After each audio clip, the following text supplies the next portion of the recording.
വിശേഷാൽ വന്ദനം. ഇന്നലെയും കഴിഞ്ഞ 2 രാത്രികളിൽ ദൈവനെ ധ്യാനിപ്പാൻ കർത്താവ് നമുക്ക് അവസരം നൽകി. ഇന്ന് രാത്രിയിലും ദൈവത്തിൻ്റെ പരിശുദ്ധാത്മാവ് നമ്മോട് സംസാരിപ്പാൻ വളരെ പ്രാർത്ഥനയോടെ ദൈവത്തിൻ്റെ സന്നിധാനത്തിൽ നമുക്കായിരിക്കാം. ദൈവസേനയിലായിരിക്കുന്ന നിമിഷങ്ങൾ നമ്മുടെ ജീവിതത്തിന് ഏറ്റവും അനുഗ്രഹിക്കപ്പെട്ട നിമിഷങ്ങളായി തീരട്ടെ. ദൈവനെ ധ്യാനിക്കാനും വായിക്കാനും പഠിക്കാനും ഒക്കെ കിട്ടുന്ന നിമിഷങ്ങൾ ഏറ്റവും അനുഗ്രഹിക്കപ്പെട്ട നിമിഷങ്ങളാണ്.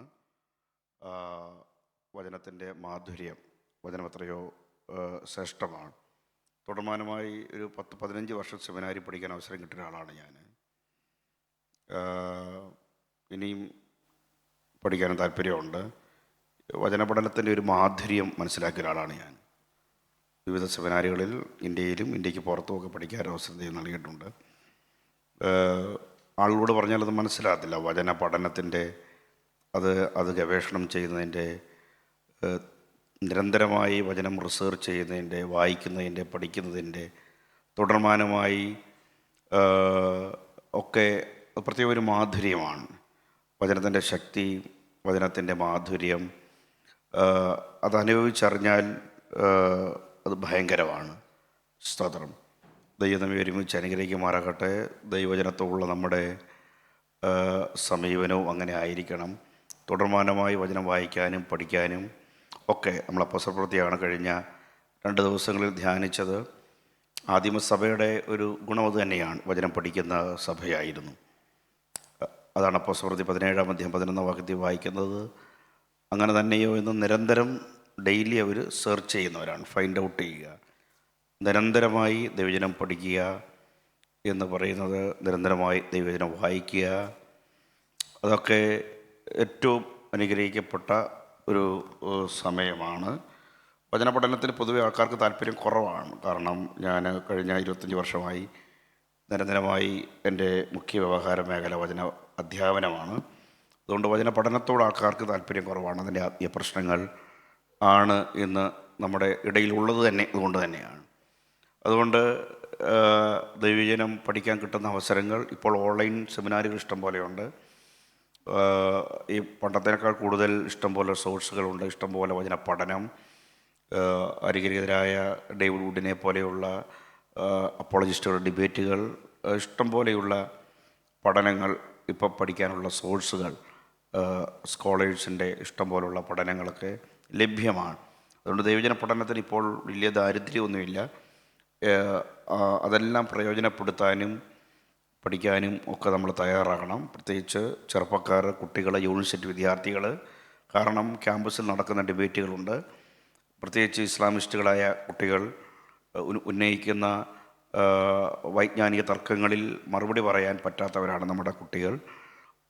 അത്തരത്തിലുള്ള ദൈവശാസ്ത്രപരമായ പഠനം അവർക്ക് വളരെ കുറവാണ്. അപ്പോൾ നമ്മുടെ ചെറുപ്പക്കാർ കൂടുതലായി സഭയുടെ വിശ്വാസ പ്രഖ്യാപനങ്ങളെക്കുറിച്ച് പഠിക്കാനും ഒക്കെ തയ്യാറാകണമെന്ന് ഓർപ്പിക്കുന്നു. അപ്പോസ്തലപ്രവൃത്തി തന്നെയാണ് ഞാൻ കണ്ടിന്യൂ ചെയ്യുന്നത്. അത് ഈ 4 ക്ലാസ് കൊണ്ട് പറഞ്ഞ് വേഗത്തിൽ അവസാനിപ്പിക്കാനാണ് താല്പര്യപ്പെടുന്നത്. കഴിഞ്ഞ 2 ക്ലാസ്സുകളിൽ വളരെ സവിസ്തരമായി അപ്പോസ്തല പ്രവർത്തികളെക്കുറിച്ച് പഠിക്കാൻ നമുക്ക് അവസരമുണ്ടായി. പ്രധാനമായി നമ്മൾ ഊന്നുന്നത് ആദിമസഭയിൽ, ഫസ്റ്റ് സെഞ്ച്വറി ചർച്ചിൽ, ഏർലി ക്രിസ്ത്യാനിറ്റിയിൽ എങ്ങനെയാണ് ഹോളി സ്പിരിറ്റ് വർക്ക് ചെയ്തതിനെ കുറിച്ചാണ്. അപ്പോസ്തല പ്രവൃത്തിയിലെ പരിശുദ്ധാത്മ വിജ്ഞാനീയമാണ് പ്രധാനമായി നാം ഊന്നുന്നത്.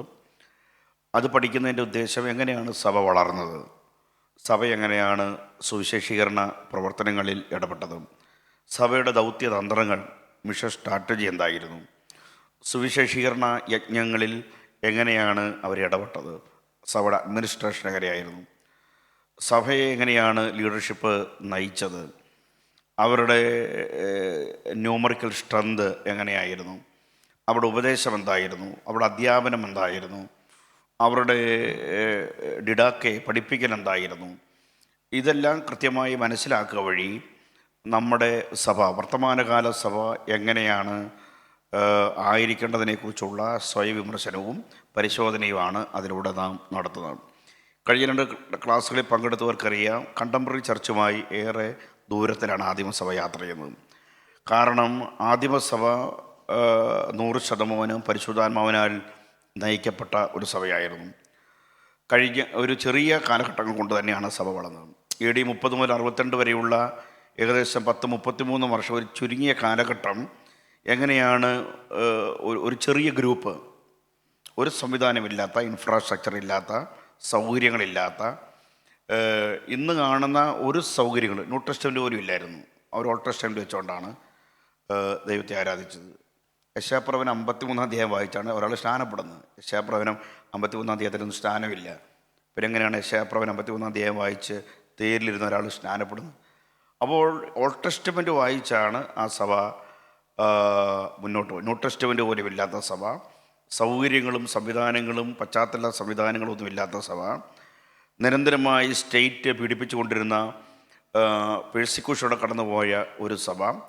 ആ സഭയാണ് 3000, 4000, 5000 വളരുകയും ചെറിയ കാലഘട്ടങ്ങൾ കൊണ്ട് തന്നെ യെരുശലേം, ശമരിയ, സിറിയ, യൂറോപ്പ്, ഏഷ്യ, ആഫ്രിക്ക തുടങ്ങി ഏകദേശം 30 രാജ്യങ്ങളും പ്രൊവിൻസുകളുമായി ആ തലമുറയിൽ തന്നെ 39 പട്ടണങ്ങളിൽ സഭ സ്ഥാപിക്കാൻ എങ്ങനെ അവർക്ക് കഴിഞ്ഞു എന്നുള്ളതാണ് നമ്മൾ പരിശോധിച്ചത്. എങ്ങനെയാണ് അവർക്ക് കഴിഞ്ഞത്? ഈ രാഷ്ട്രീയ വെല്ലുവിളികളെയും എല്ലാ തരത്തിലുള്ള പരിമിതികളെയും മറികടന്നുകൊണ്ട് എങ്ങനെയാണ് ഈ സഭയ്ക്ക് വളരാൻ കഴിഞ്ഞത്, എങ്ങനെയാണ് അവർക്ക് ഐക്യപ്പെടാൻ കഴിഞ്ഞത് എന്നുള്ളതാണ് നാം പരിശോധിച്ചത്. അതിൻ്റെ ഒറ്റ മറുപടി ഉണ്ടായിരുന്നുള്ളൂ: സഭ പരിശുദ്ധാത്മാവിനാൽ നയിക്കപ്പെട്ടു എന്നുള്ളതാണ്. പരിശുദ്ധാത്മാവിനാൽ ആ സഭ നിയന്ത്രിക്കപ്പെട്ടു. പരിശുദ്ധാത്മാവ് കൺട്രോൾ ചെയ്യുന്നൊരു സഭയായി, പരിശുദ്ധാത്മാവ് നിയന്ത്രിക്കുന്ന ഒരു സഭയായി ആ സഭ മാറി എന്നുള്ളതാണ്. അതുകൊണ്ട് തന്നെയാണ് അവരുടെ വിഭവശേഷി ഹോളി സ്പിരിറ്റാണ്, വേറൊന്നുമില്ലായിരുന്നു. ഞാൻ പറഞ്ഞല്ലോ, അവർക്ക് ഇന്നത്തെ പോലുള്ള അറിവൊന്നുമില്ലായിരുന്നു. 4 അധ്യായം 13 വാക്യത്തിൽ പറയുന്നത് അൺട്രെയിൻഡ്, അൺഎഡ്യൂക്കേറ്റഡ്, അൺസിവിലൈസ്ഡ്. അവരുടെ ലീഡർഷിപ്പിന് അത്ര വലിയ വിദ്യാഭ്യാസമൊന്നും ഇല്ലായിരുന്നു. കടപ്പുറത്ത് മീൻ പിടിച്ച് കടന്ന മത്സ്യബന്ധന തൊഴിലാളികളായ കുറച്ച് ചെറുപ്പക്കാരാണ്. അപ്പോൾ അവർ വലിയ ട്രെയിനിങ് കിട്ടാത്തവരാണ്, അൺഎഡ്യൂക്കേറ്റഡ് ആണ്, അൺസിവിലൈസ്ഡ് ആണ്. പലരും ഗലീലയിൽ നിന്നുള്ളവരാണ്. ഗലീലയിലുള്ളവർ തന്നെ ബാർബേറിയൻസായി കാണുന്നവരാണ്. നിങ്ങൾ നോക്കൂ, അവകാശപ്പെടാൻ ഒന്നുമില്ലാതിരുന്ന ഒരു സമൂഹം, ഒരു വൈജ്ഞാനിക സമൂഹമല്ല, സോഷ്യൽ ക്യാപിറ്റൽ ഇല്ലാത്ത ഒരു സമൂഹത്തിൽ നിന്നാണ് കുറച്ച് ചെറുപ്പക്കാർ ശിഷ്യന്മാരെ വരുന്നത്. എങ്ങനെയാണ് ഇവർക്ക് വളരാൻ കഴിഞ്ഞത്? എങ്ങനെയാണ് ഇവർക്ക് സാമ്രാജ്യത്വത്തിൻ്റെ വെല്ലുവിളികളെ അതിജീവിക്കാൻ കഴിഞ്ഞത്? എങ്ങനെയാണ് നീറോയുടെയും മാർക്കസിൻ്റെയും ട്രാജൻ്റെയും ഡൊമീഷ്യൻ്റെയും ഡയോക്ലീഷ്യൻ്റെയും വെസ്പേഷ്യൻ്റെയും വലേറിയൻ്റെയും ഒക്കെ കാലഘട്ടങ്ങളിൽ തുടർമാനമായ പേഴ്സിക്യൂഷനെ സഭയ്ക്ക് നേരിടാൻ കഴിഞ്ഞത്? അതാണ് നമ്മളെ അതിശയിപ്പിക്കുന്ന ഒരു വസ്തുത.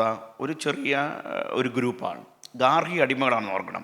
പകൽ മുഴുവൻ അടിമപ്പണി ചെയ്യുന്ന ഡൊമസ്റ്റിക് സ്ലേവാണ്, അടിമകളാണ് ഈ ചെറിയ കൂട്ടം. അവർക്ക് എങ്ങനെ ഭൂലോകത്തെ ഇളക്കി മറിക്കാൻ കഴിഞ്ഞു?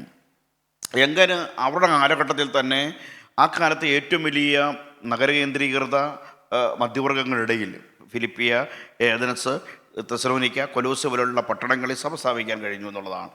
അതാണ് നമ്മൾ ചിന്തിച്ചു വരുന്നത്. പരിശുദ്ധാത്മാവിനാൽ നയിക്കപ്പെട്ട ഒരു സഭയാണ്. വർത്തമാനകാല സഭ നേരിടുന്ന എല്ലാ ആത്മീയ പ്രതിസന്ധികളെയും മറികടക്കാൻ ഒറ്റ മാർഗമേ ഉള്ളൂ: സഭ ആത്മാവിനാൽ നയിക്കപ്പെടുക എന്നുള്ളതാണ്. വ്യക്തികൾ ആത്മാവിനാൽ നയിക്കപ്പെടുക എന്നുള്ളതാണ്. ആദ്യത്തെ രാത്രി നാം ചിന്തിച്ചത് ആ holy spirit, the spirit of unity, the spirit of solidarity, ഐക്യത്തിൻ്റെ ആത്മാവായിരുന്നു എന്നുള്ളതാണ് ആദ്യത്തെ രാത്രിയിൽ നാം ധ്യാനിച്ചത്. റെക്കോർഡാണ്, നിങ്ങൾക്ക് കേൾക്കാം. കാരണം അവർ ഒരേ ആത്മാവും ഒരേ ഹൃദയമുള്ളവരായിരുന്നു, ഒരേ ആശയമുള്ളവരായിരുന്നു, ഒരേ ചിന്താഗതിക്കാരായിരുന്നു. എങ്ങനെ അവർക്ക് ഒരുമിച്ചിരിപ്പാൻ കഴിഞ്ഞു എന്നുള്ളതാണ്. സഭയുടെ രൂപീകരണം തന്നെ അതാണ്. അത് തന്നെയാണ് അതിശയിപ്പിക്കുന്നത്. 19 സ്ഥലത്തു നിന്നുള്ള ആൾക്കാർ, 10ലധികം ഭാഷകൾ സംസാരിക്കുന്നവർ, 19ഓളം ടെറിട്ടറിയിൽ നിന്ന് വരുന്ന ആൾക്കാർ. അപ്പോൾ അങ്ങനെയുള്ള ഒരു മൾട്ടി ലിംഗ്വിസ്റ്റിക്, മൾട്ടി കൾച്ചറൽ കമ്മ്യൂണിറ്റിയിലാണ് സഭ രൂപീകരിക്കപ്പെട്ടത് തന്നെ. അപ്പോൾ സഭയുടെ ഫോർമേഷൻ തന്നെ അങ്ങനെയാണ്. അത് വളരെ അസാധ്യമാണ്. കാരണം 19 ഭാഷ സംസാരിക്കുന്ന 19 സ്ഥലങ്ങളിൽ നിന്ന് വന്നിരിക്കുന്ന ആൾക്കാരുടെ ഇടയിൽ തന്നെയാണ് സഭയുടെ ചരിത്രപരമായ രൂപീകരണം നടക്കുന്നത്. അപ്പോൾ അവിടെ എല്ലാവരും ഐക്യപ്പെട്ടു. അതൊരു അന്യോന്യ സമ്പർക്കത്തിൻ്റെതാണ് ഈ ഹോളി സ്പിരിറ്റ്. അവരെ എല്ലാവരെയും ഒന്നിപ്പിച്ച് നിർത്തിയത് ഹോളി സ്പിരിറ്റാണ്. അവരെ ഒന്നിപ്പിച്ച് നിർത്തിയത് അതാണ്. ഒന്നാമത്തെ രാത്രി ചിന്തിച്ചത് ദ സ്പിരിറ്റ് ഓഫ് യൂണിറ്റി, ഐക്യതയോട് സഭ നിന്നു എന്നുള്ളതാണ്. ആ സഭയിൽ നാം ചിന്തിക്കുന്നത് പോലെ തന്നെ ഇന്നത്തുള്ള എല്ലാ പ്രശ്നങ്ങളുണ്ടെന്ന് ഞാൻ പറഞ്ഞല്ലോ. അവിടെ യൂദയെ പോലുള്ളവരുണ്ടായിരുന്നു, അനന്യാസ് സവീറി ഉണ്ടായിരുന്നു, ബർയേശുവിനെ പോലുള്ള കള്ളപ്രവാചകനുണ്ടായിരുന്നു, ശിമോനെ പോലെ കൃപാവരങ്ങൾ പൈസയ്ക്ക് വാങ്ങിക്കാമെന്ന് ചിന്തിച്ച ആളുണ്ടായിരുന്നു, സഭയ്ക്കകത്ത് ഡിവിഷൻസ് ഉണ്ടായിരുന്നു, സെക്ടേറിയൻസ് ഉണ്ടായിരുന്നു, ഹെറസി ഉണ്ടായിരുന്നു, എല്ലാം ഉണ്ടായി. ഇന്നുള്ള പ്രശ്നങ്ങളെല്ലാം ഉണ്ട്. എല്ലാം ഉണ്ടായിട്ടും ആ സഭ കമ്മ്യൂണിറ്റിയെ സ്വാധീനിക്കാനും ആ തലമുറയെ ഇമ്പാക്റ്റ് ചെയ്യാൻ അവർക്ക് കഴിഞ്ഞു എന്നുള്ളതാണ് പ്രധാനപ്പെട്ട വിഷയം. അതാണ് ആത്മാവിനാൽ നയിക്കപ്പെട്ട ഒരു കൂട്ടം ആളുകൾ, ആത്മാവിനാൽ നിയന്ത്രിക്കപ്പെട്ട ഒരു കൂട്ടം ആളുകൾ. അതിൽ പ്രധാനമായി നാം ചിന്തിച്ചത് ദ സ്പിരിറ്റ് ഓഫ് യൂണിറ്റി, ഐക്യതയുടെ ആത്മാവെന്നാണ്. ഐക്യതയുടെ ആത്മാവിനെക്കുറിച്ച് ചിന്തിക്കുമ്പോൾ തന്നെ അതിപ്രധാനമായി 3 ചിന്തകൾ മുന്നോട്ട് വെച്ചു. അപ്പോസ്തല പ്രവൃത്തിയിലെ 3 കോൺഫ്ലിക്റ്റുകൾ. ഒന്ന് 6-ാം അധ്യായത്തിലെ കൾച്ചറൽ കോൺഫ്ലിക്റ്റ്, 15-ാം അധ്യായത്തിലെ തിയോളജിക്കൽ കോൺഫ്ലിക്റ്റ് പരിച്ഛേദനവാദവുമായി ബന്ധപ്പെട്ട്, 15-ാം അധ്യായം 38-ാം വാക്യത്തിലെ മിഷിയോളജിക്കൽ കോൺഫ്ലിക്റ്റ്, ബർണ്ണബാസും പൗലോസും തമ്മിൽ മിഷനുമായി ബന്ധപ്പെട്ടുള്ള കോൺഫ്ലിക്റ്റ്. ഈ 3 കോൺഫ്ലിക്റ്റുകൾ അവതരിപ്പിച്ചതിൻ്റെ കാരണം ഈ 3 കോൺഫ്ലിക്റ്റുകൾ സഭയെ പിളർത്തിയില്ല എന്ന് പറയാൻ വേണ്ടിയാണ്. കൾച്ചറൽ കോൺഫ്ലിക്റ്റ് വലിയ അതിവൈകാരികമായ സംഭവമാണ്. നിസ്സാരമായി നിങ്ങൾ അതിനെ കാണരുത്. വളരെ സെൻസിറ്റീവാണ്, സെൻറ്റിമെൻ്റലാണ്. കാരണം അതിനകത്ത് റേസ് വർക്ക് ചെയ്യുന്നുണ്ട്, ലാംഗ്വേജ് വർക്ക് ചെയ്യുന്നുണ്ട്, കൾച്ചർ വർക്ക് ചെയ്യുന്നുണ്ട്. ഹെലനിസ്റ്റിക് ജ്യൂസും നേറ്റീവ് ജ്യൂസും നമ്മളെ പ്രശ്നമാണ്. അവിടെ മതം മാറിയ പ്രോസ്ലൈറ്റ് ജ്യൂസുണ്ട്. അവിടെ സഭയെ വളരെ സമർത്ഥമായി നയിച്ചാലേ ആ സഭ മുന്നോട്ട് പോകുള്ളൂ. ഒരു മൾട്ടി കൾച്ചർ, മൾട്ടി ലിംഗ്വിസ്റ്റിക് സഭയെ നയിക്കാൻ അസാധാരണമായ സാമർഥ്യം, ലീഡർഷിപ്പിന് കരിസ്മ ഉണ്ടാകേണ്ടത് ആവശ്യമാണ്. നിങ്ങൾ നോക്കൂ, അവിടെ ഒരു ചെറുവൽ അനങ്ങിയില്ല. ആ പ്രശ്നം സഭയെ ഒരു രീതിയിലും പ്രതിസന്ധിയിലാക്കിയില്ല. 15-ാം അധ്യായത്തിൽ തിയോളജി വളരെ ഡീറ്റെയിൽസ് ആയിട്ട് വിശദീകരിച്ചതാണ്. അപ്പോൾ നമ്മൾ സ്ഥലം മാറിയതുകൊണ്ടാണ് ഞാൻ അതിൻ്റെ സമ്മറി എന്നുകൊണ്ട് പറയുന്നത്. 15-ാം അധ്യായത്തിൽ തിയോളജിക്കൽ കോൺഫ്ലിക്റ്റ് അതിഗൗരവമായ മേജർ ഇഷ്യൂ ആണ്. പരിച്ഛേദനവാദം, ലീഗലിസം. ഈ തിയോളജിക്കൽ കോൺഫ്ലിക്റ്റ് 15-ന്റെ 2 വലിയ തർക്കവും വാദമുണ്ടായി. 15-ന്റെ 7 മച്ച് ഡിബേറ്റ്. 2 പാനലായിട്ട് തിരിഞ്ഞ് വലിയ തർക്കമാണ് റാഡിക്കൽസും മറ്റേ ഗ്രൂപ്പും തമ്മിൽ. പക്ഷേ അത് വലിയ പിളർപ്പിലേക്ക് സഭയെ കൊണ്ടുപോയില്ല. നമുക്കറിയാം, നമ്മൾ 4 പേര് കൂടി ഒരു ദൈവശാസ്ത്രം സംസാരിച്ചാൽ നമ്മുടെ ഇടയിൽ തർക്കം ഉണ്ടാകും. അങ്ങനെയാണ്. കാരണം അതാണ് ദൈവശാസ്ത്രത്തിൻ്റെ ഒരു പ്രത്യേകത, അതാണ് ഹെർമനോട്ടിക്സിൻ്റെ ഒരു പ്രത്യേകത, അതാണ് ഡിഫറൻറ്റ് ഒപ്പീനിയൻ ഉണ്ടാകാൻ സാധ്യതയുണ്ട്.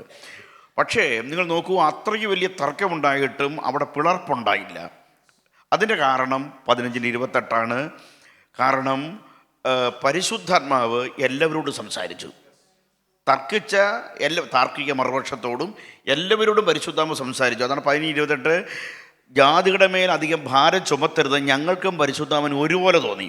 കണ്ടോ എന്ന് പറഞ്ഞാൽ പരിശുദ്ധാത്മാവിന് തോന്നിയതാണ് എല്ലാവർക്കും തോന്നിയത്. കൺക്ലൂഷൻ ഹോളി സ്പിരിറ്റ് അവിടെ നടത്തുന്നത്.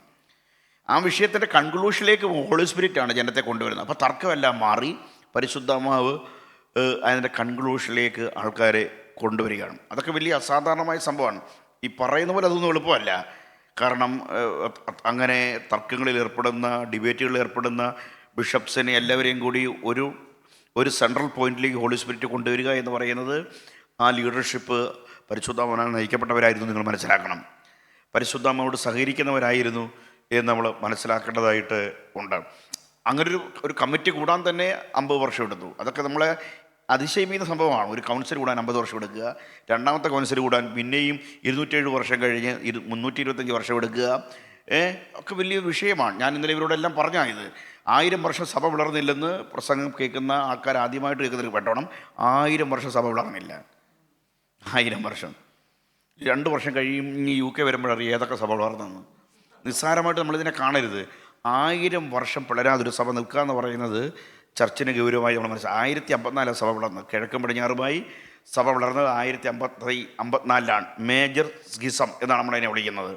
അത്രയും വലിയൊരു പിളർപ്പുണ്ടായി. പടിഞ്ഞാറ് സഭകൾ, ലാറ്റിൻ സഭകളും കിഴക്കൻ സഭകൾ, ഗ്രീക്ക് ഓർത്തഡോക്സ് സഭകളും 1000 വർഷമൊക്കെ പിളരാതൊരു സഭ ഇരുന്നു. അപ്പോൾ നിങ്ങൾ ഓർക്കണം, അപ്പോൾ എങ്ങനെയാണ് ഈ സ്ട്രക്ചർ ഇതിനെ കൈകാര്യം ചെയ്തത് ഇത് നിങ്ങൾ ഗൗരവമായി. അതുകൊണ്ട് ഏർലി ക്രിസ്ത്യാനിറ്റിയെക്കുറിച്ച് നമ്മൾ പഠിക്കുമ്പോൾ അപ്പോസ്തലപ്രവൃത്തി പഠിച്ചാൽ നമ്മൾ സഭയൊക്കെ പിരിച്ചു വിടും. അതാണ് അപ്പോസ്തലപ്രവൃത്തി പഠനം. സഭാചരിത്രം പഠിച്ചാൽ കണ്ടംപററി ചർച്ച് നമ്മൾ പിരിച്ചുവിടും. കാരണം ഞാൻ സഭാചരിത്രം കുറച്ച് വർഷങ്ങളായി പഠിപ്പിക്കുന്ന ആളാണ്. അത്രയ്ക്കൊരു ഗ്ലോറിയസ് ചർച്ചാണ് ഏർലി ക്രിസ്ത്യാനിറ്റി. അങ്ങനെ അവിടെ എങ്ങനെയാണ് പ്രവർത്തിക്കുന്നത്, പരസ്പരം എങ്ങനെയാണ് അവർ പെരുമാറുന്നത്, കൗൺസിലിൽ എങ്ങനെയാണ് ബിഷപ്സ് പെരുമാറുന്നത്, എങ്ങനെയാണ് വിഷയങ്ങൾ അവർ കൈകാര്യം ചെയ്യുന്നത് എന്നതിനെക്കുറിച്ചൊക്കെ വളരെ ഗൗരവമായി നമ്മൾ മനസ്സിലാക്കേണ്ടതായിട്ടുണ്ട്. ഞാൻ പറഞ്ഞു 3 കോൺഫ്ലിക്റ്റ് സഭയെ പിളർത്തിയില്ല, അതാണ് പറഞ്ഞ് അവസാനിപ്പിച്ചതും. രണ്ടാമത്തെ രാത്രിയിൽ നാം ചിന്തിച്ചത് മിഷനാണ്, അതിൻ്റെ കണ്ടിന്യൂഷനാണ് തുടർന്നെടുക്കാൻ പോകുന്നത്. രണ്ടാമത്തെ രാത്രിയിൽ അപ്പോസ്തലപ്രവൃത്തി 1-ാം അധ്യായം 8-ാം വാക്യത്തെ അവലംബമാക്കിക്കൊണ്ട് ഈ ആത്മാവ് ഐക്യത്തിൻ്റെ ആത്മാവ് മാത്രമല്ല, ഈ ആത്മാവ് മിഷൻ്റെ ആത്മാവ് കൂടിയാണ്. മിഷൻ്റെ ആത്മാവ് കൂടിയാണ്. The spirit of mission, the spirit of witnessing. ആ മിഷൻ്റെ ആത്മാവാണ്, അല്ലെങ്കിൽ സാക്ഷീകരണത്തിൻ്റെ ആത്മാവാണ് എന്ന് നമ്മൾ മനസ്സിലാക്കേണ്ടതായിട്ടുണ്ട്. ആ സഭയുടെ മിഷനെ നിയന്ത്രിച്ചത് ഹോളി സ്പിരിറ്റാണ്. 8:29 തേരിനോട് ചേർന്ന് നടക്കുക എന്ന് പറയുന്നൊരു ഹോളി സ്പിരിറ്റാണ് കേട്ടോ. സഭയുടെ എല്ലാ കാര്യങ്ങളും നിയന്ത്രിക്കുന്ന ഹോളി സ്പിരിറ്റാണ്. ആരെ ഓർഡൈൻ ചെയ്യണം ഹോളി സ്പിരിറ്റ് പറയും 13-ാം തീയതിയിൽ. ആരെ അയക്കണം ഓർഡൈൻ ചെയ്ത ഹോളി സ്പിരിറ്റാണ്. കമ്മീഷൻ ചെയ്യുന്ന ഹോളി സ്പിരിറ്റാണ്. ഇതെല്ലാം ഓർഡിനേഷൻ്റെ കാര്യമൊന്നും പറയേണ്ട ആവശ്യമൊന്നുമില്ല, ഭയങ്കരമാണ്. അപ്പോൾ ഞാൻ പറഞ്ഞു വന്നത്, ഓർഡൈൻ ചെയ്യുന്നത് ഹോളി സ്പിരിറ്റ്, അതുപോലെ തന്നെ കമ്മീഷൻ ചെയ്യുന്നത് ഹോളി സ്പിരിറ്റ്. ഒരാളോട് ട്രാക്റ്റ് കൊടുക്കുന്ന കാര്യം പോലും 8:29 അവിടെ കൃത്യമായി പറയുകയാണ്, നീ തേരിനോട് ചേർന്ന് നടക്കുക, അവനോട് ഹോസ്പിറ്റൽ പറയുക. അപ്പോൾ ഒരാളുടെ സുവിശേഷം പറയുന്ന കാര്യം പോലും പരിശുദ്ധമായി പറയുക. എവിടെ പ്രസംഗിക്കണം, അടുത്ത ദിവസം ഞാനത് വിശദീകരിക്കുക. ആസിയിൽ വചനം പ്രസംഗിക്കരുത്. ബിഥുനിക്ക് പോകാൻ ശ്രമിച്ചു, അവിടെയും പ്രസംഗിക്കരുത്.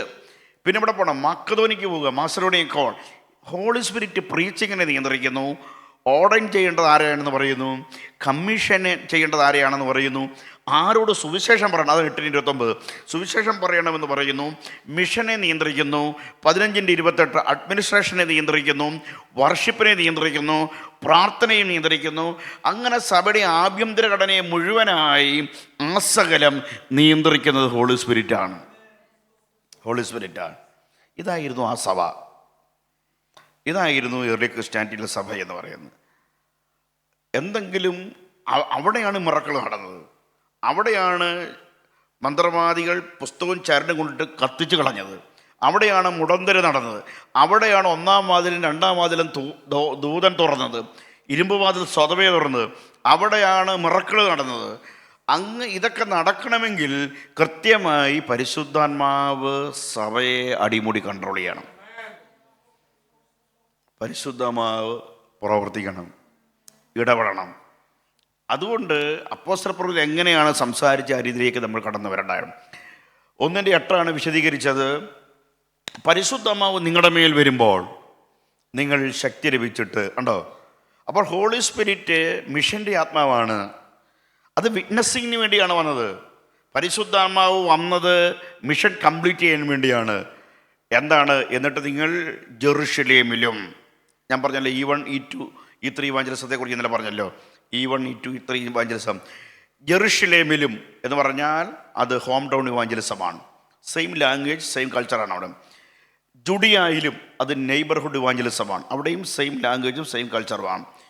ഷമരിയയിലും ക്രോസ് കൾച്ചർ ഇവാഞ്ചലിസമാണ്, സമ്മിശ്ര സംസ്കാരമാണ്. 8-ാം അധ്യായത്തിലാണത്. മറ്റൊരു ലാംഗ്വേജ്, മറ്റൊരു സംസ്കാരമുള്ളതാണ് സമ്മിശ്ര സംസ്കാരം. നമ്മുടെ സംസ്കാരത്തെ ഭേദിച്ചുകൊണ്ട്, സ്വന്തം സംസ്കാരത്തെ ഭേദിച്ചുകൊണ്ട് സമ്മിശ്ര സംസ്കാരത്തിലേക്ക് പോവുകയാണ്. അതിൻ്റെ അടുത്ത തലമാണ് ഭൂമിയുടെ അറ്റത്തോളം ഉണ്ടോ. അപ്പോൾ എല്ലാ ബൗണ്ടറികളെയും ഭേദിച്ച്, അതിർത്തികളെ ഭേദിക്കുന്നതാണ് ഈ പരിശുദ്ധാത്മാവ് ഉണ്ടോ. ഇത് മിഷൻ്റെ ആത്മാവാണ്. ഈ പരിശുദ്ധാത്മാവ് ഇത് വിറ്റ്നസിങ്ങിൻ്റെ ആത്മാവാണ്. പരിശുദ്ധാത്മാവിനെ തന്നത് സഭയുടെ മിഷൻ പ്രവർത്തനത്തിന് വേണ്ടിയാണ്. ഹോളി സ്പിരിറ്റ് ഈ വർത്തമാനകാലത്ത് പ്രവർത്തിക്കുന്നത് മിഷണറി പ്രവർത്തനത്തിന് വേണ്ടിയാണ്. പരിശുദ്ധാത്മാവാണ് ഇപ്പോൾ മിഷണറി പ്രവർത്തനം ചെയ്യുന്നത്. ഞാൻ പറഞ്ഞല്ലോ, തൃത്വത്തിന് അതിൻ്റെ ഫങ്ഷൻ പറഞ്ഞല്ലോ. റിഡംഷൻ അത് ഡിസൈൻ ചെയ്തത് പിതാവാണ്, പുത്രനാണ് ക്രൂശിൽ അത് കംപ്ലീറ്റ് ചെയ്യുന്നത്. ഇത് പ്രൊപ്പഗേറ്റ് ചെയ്യുന്ന ഹോളി സ്പിരിറ്റാണ്. അതുകൊണ്ടാണ് പറഞ്ഞത്, റഫറൻസൊക്കെ ഇന്നലെ വായിച്ച് പറഞ്ഞതാണ്, പരിശുദ്ധമായി വരുമ്പോൾ എന്നെക്കുറിച്ച് സാക്ഷ്യം പറയും, എന്നെ ഗ്ലോറിഫൈ ചെയ്യും, എന്നെ ടെസ്റ്റിഫൈ ചെയ്യും, എന്നെക്കുറിച്ച് സാക്ഷ്യം പറയും, ഞാൻ പറഞ്ഞതെല്ലാം എക്സ്പ്ലെയിൻ ചെയ്യും, റിമൈൻഡ് ചെയ്യുമെന്ന് പറഞ്ഞത്. പരിശുദ്ധാത്മാവിൻ്റെ ജോലി എന്ന് പറയുന്നത് യേശുക്രിസ്തുവിനെ ഉയർത്തുക എന്നുള്ളതാണ്. അതുകൊണ്ട് ഇതൊരു മിഷൻ്റെ ആത്മാവാണ്, ഒരു മിഷൻ്റെ ആത്മാവാണ്. ആ മിഷൻ ഉള്ള സഭയായിരുന്നു ആ സഭ. അതുകൊണ്ടാണ് 13-ാം അധ്യായത്തിൽ ആ സഭ ആളുകളെ കമ്മീഷൻ ചെയ്തത്. അതാണ് ഇന്നലെ പ്രസംഗിച്ച് അവസാനിപ്പിച്ചത്. നമ്മുടെ സഭയിൽ നിന്ന് ആളുകളെ മിഷണറി പ്രവർത്തനത്തിലേക്ക് അയക്കണം. ഞങ്ങൾ ഉപവസിച്ചും പ്രാർത്ഥിച്ചു കൊണ്ടിരുന്നപ്പോൾ പൗലോസിനെയും ശീലാസിനെയും വിളിച്ചിരിക്കുന്ന വേലയ്ക്ക് വേണ്ടി, അതുവരെ സുവിശേഷപ്രവർത്തനമുണ്ട് കേട്ടോ. 9-ാം അധ്യായത്തിൽ കൺവേർട്ട് ചെയ്ത ഒരാൾ, 9-ാം അധ്യായത്തിൽ മാനസാന്തരപ്പെട്ട ആൾ സുവിശേഷപ്രവർത്തനം ചെയ്യുന്നുണ്ട്. മനസ്സിലാകുന്നുണ്ടോ? പക്ഷെ വിളിച്ചിരിക്കുന്ന വേല വേറെയാണ്. 9-ാം അധ്യായത്തിൽ സുവിശേഷ പ്രവർത്തനം ചെയ്ത മാനസാന്തരപ്പെട്ട ആൾ സുവിശേഷ പ്രവർത്തനം ചെയ്യുന്നുണ്ട്. പക്ഷെ ആ ആളിന് സ്പെസിഫിക് ആയിട്ടൊരു കോളിംഗ് ഉണ്ട്, വിളിച്ചിരിക്കുന്ന വേലയ്ക്ക് വേണ്ടി. ഉണ്ടോ? അങ്ങനെ ഒരു കോളിംഗ് ഉണ്ട്, വിളിച്ചിരിക്കുന്ന വേലയ്ക്ക് വേണ്ടി വേർതിരിപ്പീൻ. നിങ്ങൾ ഇതുവരെ ചെയ്ത വേലയല്ലായിരിക്കും, നിങ്ങൾ ഇതുവരെ ചെയ്ത സുവിശേഷ വേലയല്ലായിരിക്കും, നിങ്ങൾ ഇതുവരെ സുവിശേഷ പ്രവർത്തനമായിരിക്കും ചെയ്യുന്നത്. പക്ഷേ നിങ്ങളെ വിളിച്ചിരിക്കുന്ന വേല മറ്റൊന്നുമുണ്ട്. നിങ്ങളെ വിളിച്ചിരിക്കുന്ന വേലയ്ക്ക് വേണ്ടി അവരെ സെപ്പറേറ്റ് ചെയ്യുകയാണ് അപ്പോസ്തലിക ശുശ്രൂഷയ്ക്ക് വേണ്ടി. അപ്പോൾ അവിടെ ഓർഡൈൻ ചെയ്യുന്നത് പരിശുദ്ധമ്മ പറഞ്ഞയച്ചതാണ് പറയുന്നത്. ഉണ്ടോ? അപ്പോൾ കമ്മീഷൻ ചെയ്യുന്നതും ഓർഡൈൻ ചെയ്യുന്നത് ഹോളി സ്പിരിറ്റാണ്. അങ്ങനെ ഉപവസിച്ചും പ്രാർത്ഥിക്കും. നിങ്ങൾ ആ സഭയുടെ സ്ട്രക്ചർ എന്ന് പറഞ്ഞത്, അവിടെ നീഗറുണ്ട്, അവിടെ ഇടപ്രഭുണ്ട്, എല്ലാം ഉണ്ട്. കണ്ടോ? അവിടെ ഒരു മൾട്ടിക്കൾച്ചറൽ സഭയാണ് അന്ത്യോക്യൻ ചർച്ച്. ആ സഭയിൽ എല്ലാ തരത്തിലുള്ള ആൾക്കാരും ഉണ്ട്. വളരെ ബ്യൂറോക്രാറ്റിക്കായിട്ട് ആൾക്കാരുണ്ട്. അതുപോലെ തന്നെ അടിമകൾ ആ സഭയിലുണ്ട്, അവിടെ ബ്ലാക്ക്സ് ആ സഭയിലുണ്ട്. എല്ലാവരും ഉള്ളൊരു സഭയാണ് ഈ അന്ത്യോക്യൻ സഭ എന്ന് പറയുന്നത്. അപ്പോൾ അങ്ങനെയുള്ള ഒരു സഭ, ആ സഭ ഉപവസിച്ചും പ്രാർത്ഥിച്ചുകൊണ്ടിരുന്നപ്പോൾ പരിശുദ്ധമ്മയോട് സംസാരിക്കുമ്പോൾ ആളുകളെ അയക്കുകയാണ്. നമ്മുടെ സഭയിൽ നിന്ന് മിഷണറിമാരെ അയക്കണം. ഒരു ചർച്ചിന് ദൈവം അതാണ് ആക്കി വെച്ചിരിക്കുന്നതാണ്. പലപ്പോഴും സഭ മിഷൻ മറന്നുപോയി, ദൗത്യം മറന്നുപോയി. ദൗത്യം ഇന്ന് സഭയ്ക്ക് പുറത്തു പോയിരിക്കുകയാണ്. കാരണം മിഷൻ സഭയ്ക്ക് അത് പ്രസംഗിക്കാറില്ല. അതുകൊണ്ട് മിഷൻ ഏറ്റെടുക്കാൻ ആളില്ല. മിഷണറി പ്രവർത്തനത്തിലേക്ക് ലോകത്തിന് വിവിധ രാജ്യങ്ങളിലേക്ക്, 1040 വിൻഡോസിലേക്ക്, അയൺ കർട്ടൺ കൺട്രീസിലേക്ക്, ആഫ്രിക്കൻ രാജ്യങ്ങളിലേക്ക്, അൺറീച്ചബിൾ പീപ്പിൾസിൻ്റെ ഇടയിലേക്ക്, സുവിശേഷം കേൾക്കാത്ത ഒട്ടനവധി എത്തിനി ഗ്രൂപ്പുകളുണ്ട്. അവിടേക്കൊക്കെ ആളുകൾ സഭയിൽ നിന്ന് തന്നെ അയക്കണം. പ്രാദേശിക സഭയുടെ ഉത്തരവാദിത്തമാണ് മിഷണറി പ്രവർത്തനം എന്ന് പറയുന്നത്. നിങ്ങൾ എപ്പോഴും ശ്രദ്ധിച്ചോണം, ഡിനോമിനേഷനുകളെ, സംഘടനകളെ അല്ല ദൈവം ഇത് ഏൽപ്പിച്ചിരിക്കുന്നത്. മനസ്സിലായില്ലേ? സംഘടനകളെ അല്ല ഏൽപ്പിച്ചിരിക്കുന്നത്, സഭയെ ഏൽപ്പിച്ചിരിക്കുന്നത്. സഭ ഫെയിലിയർ ആയപ്പോഴാണ് സംഘടനകൾ ഏറ്റെടുക്കാൻ തുടങ്ങി. മനസ്സിലായില്ലേ? അതെപ്പോഴും മനസ്സിലാക്കണം. ക്യാമ്പസ് മിനിസ്ട്രി ഏൽപ്പിച്ചിരിക്കുന്ന സഭയെ ഏൽപ്പിച്ചിരിക്കുന്നത്, സഭയാണ് ഏൽപ്പിച്ചിരിക്കുന്നത്. സഭ ചെയ്യാതെ വന്നപ്പോഴാണ് ക്യാമ്പസ് ക്രൂസൈഡുകാരെ ഏറ്റെടുത്തത്. മനസ്സിലാകുന്നുണ്ടോ? ICPമാരെയും ക്യാമ്പസ് ക്രൂസൈഡുകാരെയും അല്ല ഏൽപ്പിച്ചിരിക്കുന്നത്. മിഷൻ ലോക്കൽ സഭയാണ്, മിഷൻ സഭയാണ് ഏൽപ്പിച്ചത്. സഭ ഇതൊക്കെ ചെയ്യാതെ വന്നപ്പോഴാണ് ട്രൈബൽ മിനിസ്ട്രി ഉണ്ടായത്, ക്യാമ്പസ് ക്രൂസൈഡ് ഉണ്ടായത്, ജയിൽ മിനിസ്ട്രി ഉണ്ടായത്. സഭയാണതെല്ലാം ചെയ്യേണ്ടത്. നിങ്ങൾക്കത് മനസ്സിലായി കാണും, മിഷൻ്റെ പഠനമാണതൊക്കെ. അപ്പോൾ അത് സഭയ്ക്കാണ് ദൈവം മിഷൻ ഏൽപ്പിച്ചിരിക്കുന്നത്, സംഘടനകളെയല്ല. സഭ ഫെയിലിയർ ആയപ്പോഴാണ് സമാന്തര സംഘടനകൾ ഉണ്ടായി വന്നതിൻ്റെ കാരണം അതാണ്. അതുകൊണ്ട് ഒരു ലോക്കൽ സഭ ഫെയിലിയർ ആകുമ്പോൾ, സഭ തൻ്റെ ദൗത്യത്തെ പരാജയപ്പെടുമ്പോൾ പിന്നീട് എന്താണെന്നറിയാമോ? സമാന്തര സംഘടനകൾ ഉണ്ടാകും. സഭയാണത് ചെയ്യേണ്ടത്, സഭയാണ്. ജയിൽ മിഷൻ, ഞാൻ പത്തനംതിട്ട പാസ്സായിരുന്നു 5 വർഷമായി. മാസത്തിലൊരിക്കൽ പത്തനംതിട്ട സബ് ജയിൽ യോഗം നടത്താൻ എനിക്ക് പെർമിഷൻ ഉണ്ടായിരുന്നു, എല്ലാ മാസവും. ജയിൽ മിഷൻ ആ സഭയാണ് ചെയ്യേണ്ടത്. പത്തനംതിട്ട ടൗൺ സഭയാണ് ചെയ്യേണ്ടത്. ഏത്? പത്തനംതിട്ട സബ് ജയിലിലെ ശുശ്രൂഷ, അല്ലാതെ ജയിൽ മിനിസ്ട്രിക്കാരല്ല ചെയ്യേണ്ടത്. മനസ്സിലാകുന്നുണ്ടോ? ഈ യൂണിവേഴ്സിറ്റികളെയും ക്യാമ്പസുകളിലെല്ലാം ക്യാമ്പസ് ക്രൂസൈഡുകാരും ICPമാരും അല്ല ചെയ്യേണ്ടത്, സഭയാണ് ചെയ്യേണ്ടത്. അത് മനസ്സിലായി കാണും. കാരണം ഗ്രേറ്റ് കമ്മീഷൻ ദൈവം ഏൽപ്പിച്ചിരിക്കുന്നത് സഭയാണ്. അതാണ് മത്തായി സുവിശേഷം 28-ാം അധ്യായം 18, 19, 20 വാക്യങ്ങളിൽ ദൈവ സഭയെ ഏൽപ്പിച്ചിരിക്കുന്നത് ഗ്രേറ്റ് കമ്മീഷനാണ്. ദൈവ സഭയാണ് അത് ഏൽപ്പിച്ചിരിക്കുന്നത്. അത് നാം പലപ്പോഴും മറന്നു പോകുന്നു എന്നുള്ളതാണ്. സുവിശേഷീകരണ പ്രവർത്തനങ്ങളിൽ സഭ മറന്നു പോകുന്നു. സഭ ഏൽപ്പിച്ചിരിക്കുന്ന ഒരു ദൗത്യമാണ്. ഈ ഗ്രേറ്റ് കമ്മീഷൻ കംപ്ലീറ്റ് ചെയ്യാനാണ് ഹോളി സ്പിരിറ്റിനെ ദൈവം നമുക്ക് നൽകിയത്. അതാണ് ഹോളി സ്പിരിറ്റിനെ കുറിച്ചൊക്കെ നമ്മുടെ ഇടയിൽ ഭയങ്കര വികലമായ ചിന്തകളും കാര്യങ്ങളും. ഞാനത് വിശദീകരിക്കുന്നില്ല. കഴിഞ്ഞ ദിവസം ഞാൻ ഇവിടെ നിന്നാണ് വന്നത്. ഈ ഹള്ളിൽ ഒരു ദിവസം മുഴുവൻ അതിനെക്കുറിച്ച് ഡിബേറ്റും സെമിനാറും ഉണ്ടായിരുന്നു. അപ്പോൾ അത് യൂട്യൂബിൽ കാണും, കണ്ടംപററി ഇഷ്യൂസുമായി ബന്ധപ്പെട്ടാണ്. അപ്പോൾ ഞാൻ പറഞ്ഞു വന്നത്, വളരെ കൃത്യമായി നമ്മൾ മനസ്സിലാക്കേണ്ട ഒരു വസ്തുത, നമ്മൾ ഒത്തിരി തെറ്റിദ്ധാരണകളുണ്ട്. പ്രധാനമായി പരിശുദ്ധാത്മാവ് ദൈവം നമുക്ക് സഭയ്ക്ക് അയച്ചു തന്നിരിക്കുന്നത് സുവിശേഷീകരണത്തിന് വേണ്ടിയാണ്, മിഷന് വേണ്ടിയാണ്. ഈ ഗ്രേറ്റ് കമ്മീഷൻ കംപ്ലീറ്റ് ചെയ്യാനാണ് ദൈവം പരിശുദ്ധാത്മാവിനെ നമ്മുടെ മേൽ അയച്ചിരിക്കുന്നത്. എന്താണ് ഗ്രേറ്റ് കമ്മീഷൻ?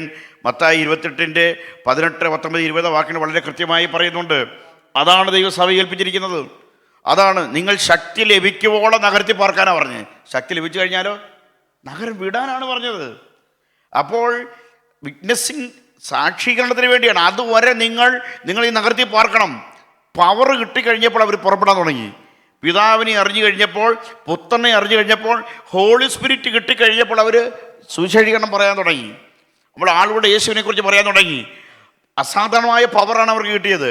ഒരു കൊച്ചു പെൺകുട്ടിയുടെ മുമ്പിൽ യേശുവിനെ തള്ളിപ്പറഞ്ഞ ഒരാൾ എങ്ങനെയാണ് കൗൺസിലിന് മുമ്പിൽ നിന്ന് പറയുന്നത്? എങ്ങനെയാണ് ഒരു മജിസ്ട്രേറ്റ് മുമ്പിൽ നിന്ന് പ്രസംഗിക്കുന്നത്?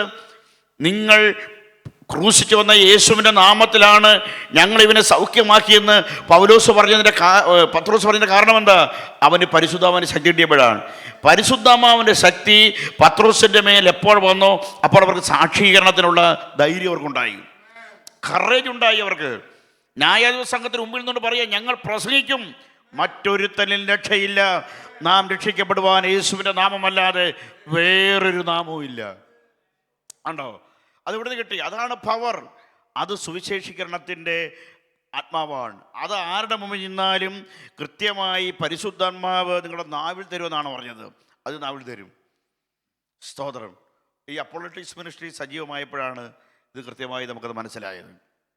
അപ്പോളറ്റിക്സ് മിനിസ്ട്രി സജീവമായപ്പോൾ ആരോട് ഇത് സംസാരിക്കാൻ പറ്റും? അത് പരിശുദ്ധാത്മാവാണ് കൃത്യമായി ഉപയോഗിക്കുന്നത്. ആരോട് ഇത് സംസാരിക്കാൻ പറ്റും? ഏത് മതപണ്ഡിതരോട് നമുക്ക് സംസാരിക്കാൻ പറ്റും? ആരോട് ഇത് പറയാൻ പറ്റും? അത് കൃത്യമായി അപ്പോളറ്റിക്സ് മിനിസ്ട്രിയിലേക്ക് ഇറങ്ങിയപ്പോഴാണ് നമുക്ക് മനസ്സിലായത് ഹോളി സ്പിരിറ്റ് എങ്ങനെയാണ് ഗൈഡ് ചെയ്യുന്നത്, എങ്ങനെയാണ് മറുപടി പറയാൻ നമ്മളെ പ്രേരിപ്പിക്കുന്നത്, എങ്ങനെയാണ് പ്രതിവാദങ്ങളിൽ ഇടപെടുമ്പോൾ കൃത്യമായി പരിശുദ്ധാത്മാവ് നമ്മളെ പ്രോംപ്റ്റ് ചെയ്യുന്നത്, എങ്ങനെയാണ് നമ്മൾ ഗൈഡ് ചെയ്യുന്നതിനെക്കുറിച്ച് കൃത്യമായി നമ്മൾ ബോധ്യപ്പെട്ടിട്ടുണ്ട്. കാരണം ഇത് പരിശുദ്ധാത്മാവാണ് ചെയ്യുന്നത്. പരിശുദ്ധാത്മാവിൻ്റെ ഒരു ശുശ്രൂഷയാണ് ഈ ഗ്രേറ്റ് കമ്മീഷൻ ദൈവം സഭയെ ഏൽപ്പിച്ചിരിക്കുന്നു. ആ സഭ അവരുടെ തലമുറയിൽ തന്നെ ഇന്നലെ ഏതാ പറഞ്ഞ അപ്പോസ്തലപ്രവൃത്തി 1-ാം വാക്യം അപ്പോസ്തലപ്രവൃത്തി തന്നെ കംപ്ലീറ്റ് ചെയ്തു. നമ്മളിപ്പോഴും പ്രസംഗിക്കുകയാണ്. ജെറുസലേമിൽ അവർ സഭ സ്ഥാപിച്ചു. ജെറുസലേമിനെ അവർ ഉപദേശം കൊണ്ട് നിറച്ചു. ജുഡിയായിൽ അവർ സഭ സ്ഥാപിച്ചു 7-ാം അധ്യായം വരെ. 8-ാം അധ്യായം ശമരിയയിൽ ഉണർവുണ്ടായി സഭ സ്ഥാപിച്ചു. 9-ാം അധ്യായത്തിൽ സെമിറ്റിക് മതക്കാരനായ പൗലോസ് കൺവെർട്ട് ചെയ്തു. 11-ാം അധ്യായത്തിൽ വിജാതിൻ്റെ വീട്ടിൽ അന്യഭാഷ പറയുന്നു. 13-ാം അധ്യായം മുതൽ വിവിധ ഇടങ്ങളിലേക്ക്, യൂറോപ്പിലേക്ക്, ഏഷ്യയിലേക്ക്, വിവിധ സ്ഥലങ്ങളിലേക്ക്, പട്ടണങ്ങളിലേക്ക് മിഷണറിമാരെ അയക്കുന്നു. അപ്പോസ്തലപ്രവൃത്തി 1-8 അപ്പോസ്തലപ്രവൃത്തി തന്നെ കംപ്ലീറ്റ് ചെയ്തവർ. ഒരു ചെറിയ ഗ്രൂപ്പിനെ അത് ഉപയോഗിച്ചതാണ്. വലിയ ശക്തന്മാരൊന്നും അല്ലായിരുന്നു. ഞാൻ പറഞ്ഞല്ലേ, വരും ഒന്നും അറിയാത്തവരായ ആൾക്കാർ, മീൻപിടുത്തക്കാർ, ഗലീല, മനസ്സിലായി, യഹൂദിയ, ഗലീല, ശമരിയ അറിയാമല്ലോ. നമ്മൾ മലബാർ, തിരുക്കൊച്ചി, തിരുവാങ്കൂർ എന്ന് പറയുന്ന പോലെ പ്രവേശിക്കുക. അത് ഗലീല എന്ന് പറയുന്നത് ഏറ്റവും താണവരാണ്. ഗലീലിൽ നിന്ന് പ്രവാചകം വരും എന്നൊക്കെ ചോദിക്കുന്നുണ്ടല്ലോ. അവരുടെ ഭാഷയും കൊള്ളതില്ല, അവരുടെ ലാംഗ്വേജ് മോശമാണ്. അവരെയാണ് ദൈവം പുതുഭാഷയെ സംസാരിപ്പിച്ചെന്ന് പറഞ്ഞതാണ്. ഗലീലക്കാരാണ് ഏറ്റവും കൂടുതൽ. അഗ്നിനാവുകൾ പ്രത്യക്ഷമായി പുതുഭാഷയെ സംസാരിച്ചതിനും ഗലീലക്കാരെ ദൈവം തിരഞ്ഞെടുത്തതിലും ഒരു കോൺട്രസ്റ്റ് ഉണ്ട്. ഞാൻ പറഞ്ഞു വന്നത്, ഏറ്റവും മോശം ഭാഷ സംസാരിക്കുന്നവർ, വിദ്യാഭ്യാസമില്ലാത്തവർ, മീൻപിടുത്തക്കാരായ ചെറുപ്പക്കാർ, ആ ചെറുപ്പക്കാർ എങ്ങനെയാണ് ചരിത്രം സൃഷ്ടിച്ചതെന്ന് മനസ്സിലാക്കണം. എങ്ങനെയാണ് അത് പരിശുദ്ധാത്മാവിനാൽ അവർ നയിക്കപ്പെട്ടത് കൊണ്ടാണ്, നിയന്ത്രിക്കപ്പെട്ടത് കൊണ്ടാണ്, അവർ പരിശുദ്ധാത്മാവിനെ കൺട്രോൾ ചെയ്യപ്പെട്ടത് കൊണ്ടാണ് ഇത് നമ്മൾ മനസ്സിലാക്കണം. ആ സഭ തിയോക്രസിയിൽ നിന്ന് എപ്പിസ്കോപ്പസിൽ എന്ന് മാറിയോ, ആ സഭ എങ്ങനെയാണ് പിന്നീട് രാഷ്ട്രീയ അധികാരവുമായി ചങ്ങാത്തത്തിലേക്ക് പോയോ, അന്ന് ഈ സഭയ്ക്ക് അധപതനം ഉണ്ടായി. അതാണ് കുസ്തുദിനോസിൻ്റെ കാലഘട്ടത്തിലുണ്ടായത്. തിയോക്രസി മനസ്സിലായല്ലോ, ദൈവാധിപത്യ ഭരണം. തിയോക്രസിയിൽ നിന്ന് എപ്പിസ്കോപ്പസിയിലേക്കുള്ള മാറ്റം രാഷ്ട്രീയ അധികാരത്തോട് ചങ്ങാത്തമായി. പിന്നെ ടാക്സ് കൊടുക്കണ്ട, പുരോഹിതന്മാർക്ക്, ബിഷപ്പന്മാർക്ക് കൊടിവെച്ച കാറിൽ നടക്കാം, സഭ പേഴ്സിക്യൂഷനൊക്കെ മാറി ലീഗൽ റിലിജനായി, പീഡനമൊക്കെ മാറി, കോമ്പൻസേഷനൊക്കെ കിട്ടി. അങ്ങനെ വന്നപ്പോഴത്തേന് സഭ പതുക്കെ തകരാൻ തുടങ്ങി. എന്ന സഭ വളർന്നറിയാമോ? സഭയുടെ പേഴ്സിക്യൂഷൻ നടന്ന കാലഘട്ടങ്ങളിലാണ്. അത് മനസ്സിലാക്കണം. അപ്പോൾ അങ്ങനെ പതുക്കെയാണ് വലിയ തകർച്ചയിലേക്ക് പോയത്. അങ്ങനെയാണ് ആത്മപ്രവർത്തനം തന്നെ സഭ ഇത് കുറയാൻ തുടങ്ങി. ആത്മപ്രവർത്തനം കുറയാൻ എന്ന് തുടങ്ങിയോ അന്ന് മുതലാണ് അധപ്പതന സഭയ്ക്ക് തുടങ്ങിയത്. ആദിമസഭയ്ക്ക് 6-ാം നൂറ്റാണ്ടായപ്പോഴത്തേക്ക് 6 മുതൽ 16 വരെയുള്ള നൂറ്റാണ്ടുകൾ അന്ധകാരയുഗം എന്നാണ് നമ്മളതിനെ വിളിക്കുന്നത്. ഇരുട്ടിലായിപ്പോയി സഭ. പിന്നെ സഭ വെളിച്ചത്തിലേക്ക് വന്ന എന്നറിയാമോ? 1517 ഒക്ടോബർ മാസം 31-ാം തീയതി മാർട്ടിൻ ലൂഥർ തന്നെ ഗ്രീക്ക് ബൈബിൾ വായിച്ചുകൊണ്ടിരുന്നപ്പോൾ റോമാലേഖനം 1:17 വായിച്ച എന്താണ്? എൻ്റെ നീതിയും വിശ്വാസത്താൽ അത് വായിച്ച വെളിച്ചം തുടങ്ങിയത്. അന്നാണ് പ്രൊട്ടസ്റ്റന്റ് റവല്യൂഷൻ ആരംഭിച്ചത്. 1517 ഒക്ടോബർ 31. എൻ്റെ നീതിമാൻ വിശ്വാസത്താൽ ജീവിക്കുമെന്ന് മനസ്സിലായപ്പോൾ അദ്ദേഹത്തിന് മനസ്സിലായി, ഇതല്ല സഭ, ഇത് അന്ധകാരമാണ്, ഈ പള്ളി മതമല്ല. അത് ഉയർത്തി പറഞ്ഞു, പ്രൈമസി ഓഫ് ദ ബൈബിൾ, ബൈബിളിനാണ് അധികാരം, പ്രീസ്റ്റ്ഹുഡ് ഓഫ് ദി ബിലീവേഴ്സ്, സഭയ്ക്കാണ് പൗരോഹിത്യം എന്ന് പറഞ്ഞ് തിരുവഴുത്തിലില്ലാത്തൊന്നും വിശ്വസിക്കുന്നില്ല. സോളാ സ്ക്രിപ്ചറ, തിരുവഴുത്താണ് ശരി. സോളാ ക്രിസ്റ്റാസ്, ക്രിസ്തുവിൽ കൂടി മാത്രമാണ് രക്ഷ, കൃപയാലാണ് രക്ഷ. സോളാ ഗ്രേഷ്യ, അത് പണം കൊടുത്ത് കിട്ടത്തില്ല, അത് കിട്ടണമെങ്കിൽ സോളാ ഫീഡി, വിശ്വാസത്താൽ മാത്രമാണ് എന്ന് പറഞ്ഞുകൊണ്ട് ജർമ്മനിയിൽ ആരംഭിച്ച് യൂറോപ്പിലാകമാനം ശക്തമായി കൊടുങ്കാറ്റ് പോലെ ആഞ്ഞടിച്ച പ്രൊട്ടസ്റ്റന്റ് നവോത്ഥാനത്തിൻ്റെ തുടക്കം ആ റോമാലേഖന വായനയിലൂടെയാണ്. അവിടെയാണ് പിന്നീട് വിളിച്ചു ആരംഭിക്കാൻ തുടങ്ങിയത്. പിന്നീട് ആത്മപ്രവർത്തനം തുടങ്ങി. പിന്നെ റാഡിക്കൽ റിഫർമേഷൻ ഉണ്ടായി. അദ്ദേഹത്തിൻ്റെ കൂടെ നിന്നവർ തന്നെ വേറെ റിഫർമേഷൻ ഉണ്ടായി. അതാണ് റാഡിക്കൽ റിഫർമേഷൻ. റാഡിക്കൽ റിഫർമേഷൻ ഉണ്ടായി. ഞാൻ ഇന്നലെ ഇതെല്ലാം വിശദീകരിച്ചതാണ്. ക്വൈക്കേഴ്സ് ഉണ്ടായി, ഷെയ്ക്കേഴ്സ് ഉണ്ടായി, ന്യൂമാൻസ് ഉണ്ടായി, പ്യൂരിറ്റൻസ് ഉണ്ടായി, അതുപോലെ തന്നെ ലൊല്ലാർഡ്സ് ഉണ്ടായി, ഹോളിനെസ് മൂവ്മെൻ്റ് ഉണ്ടായി. അങ്ങനെയാണ് മോഡേൺ പെന്റിക്കോസ്റ്റ് മൂവ്മെൻറ്റിലേക്ക് വരുന്നത്. പ്രിയമുള്ളവരെ, വ്യക്തമായി പറയട്ടെ, ആത്മപ്രവർത്തനം വീണ്ടും സഭയിലേക്ക് മടങ്ങി വന്നു. പരിശുദ്ധമാവിൻ്റെ പ്രവർത്തനം വീണ്ടും സഭയിലേക്ക് മടങ്ങി വന്നു. ആത്മപ്രവർത്തനം കുറഞ്ഞതാണ് കൃപാവര സമൂഹമായിരുന്ന ഒരു സഭ. പരിശുദ്ധാത്മാവിൻ്റെ പ്രവർത്തനം കുറഞ്ഞതാണ് ഇന്നത്തെ അധപ്പതനത്തിന് കാരണമല്ല. സ്തോത്രം. ഗ്രേറ്റ് കമ്മീഷൻ കംപ്ലീറ്റ് ചെയ്യാനാണ് ദൈവം പരിശുദ്ധാത്മാവ് ഈ ശക്തി നമ്മുടെ മേൽ പകർന്നത്.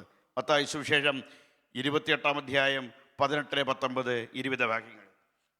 ഈ ഗ്രേറ്റ് കമ്മീഷനിൽ അതിപ്രധാനമായ 4 കാര്യങ്ങൾ വിശദീകരിക്കുന്നുണ്ട്. നിങ്ങൾക്ക് ഓർത്തിരിക്കാൻ വളരെ എളുപ്പമാണ്. അതിപ്രധാനമായ 4 കാര്യങ്ങൾ ഗ്രേറ്റ് കമ്മീഷനിൽ പറഞ്ഞിട്ടുണ്ട്. ഓർക്കാൻ വേണ്ടി ഞാൻ പറയാം, 4 P ആണ് കേട്ടോ. ഇംഗ്ലീഷ് അക്ഷരമാലയിലെ 4 P ആണ്. Power, planning, place, promise. 4 കാര്യങ്ങളാണ്. ഈ 4 കാര്യങ്ങളാണ് ഗ്രേറ്റ് കമ്മീഷൻ ഉള്ളത്. ദൈവം നമ്മെ ഏൽപ്പിച്ചിരിക്കുന്നതാണ്. ഒന്ന്, പവർ. വെറുതെ അല്ല അയച്ചിരിക്കുന്നത്. സ്വർഗത്തിന് മുമ്പിൽ സകല അധികാരം എനിക്ക് നൽകപ്പെട്ടിരിക്കുന്നു. അധികാരം നൽകിയാണ് ദൈവം അയച്ചിരിക്കുന്നത്. അധികാരം, ഒരു പവറുണ്ട്. വെറുതെ അല്ല. മിഷൻ ദൈവസഭ ഏൽപ്പിച്ചിരിക്കുന്ന വെറുതെ അല്ല. ദൈവം ഒരു അധികാരം നൽകിയാണ് ഏൽപ്പിച്ചിരിക്കുന്നത്. എക്സൂസിയ എന്ന് പറയുന്നത് നൽകപ്പെട്ട അധികാരമെന്നാണ്.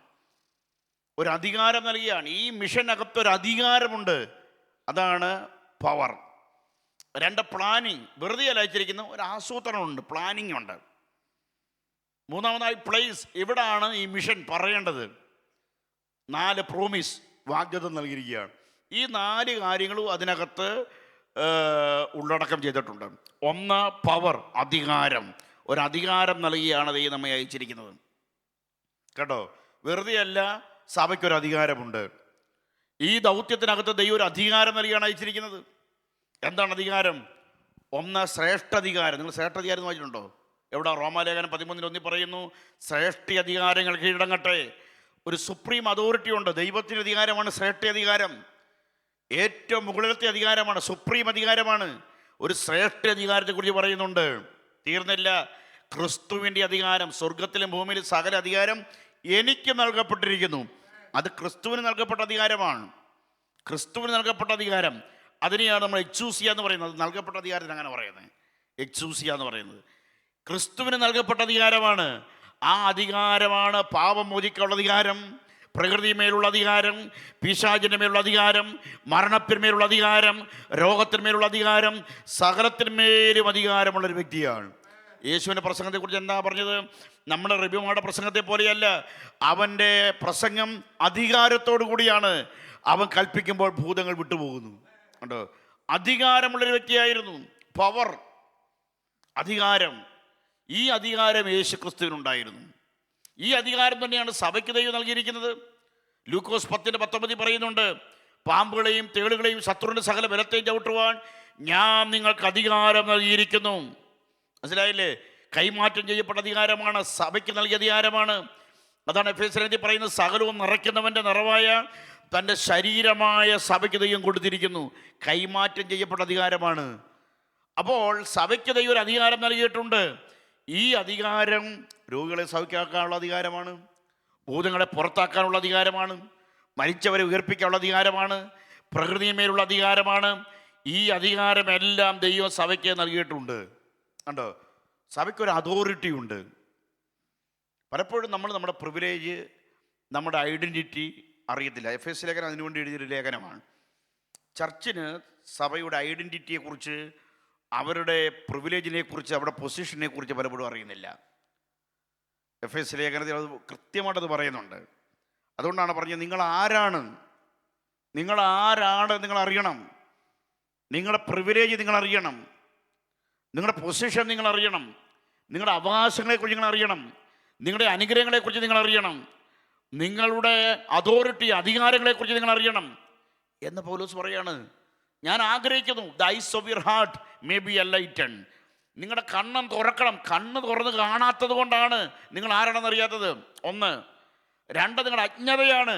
5-ാം അധ്യായം, നിങ്ങൾ അജ്ഞാനികളായിട്ടല്ല ജ്ഞാനികളായിട്ട് തന്നെ നടക്കണം. അജ്ഞത.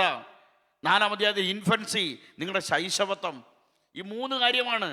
നിങ്ങളുടെ അന്ധത, നിങ്ങളുടെ ഇൻഫൻസി, നിങ്ങളുടെ ഇഗ്നറൻസ്.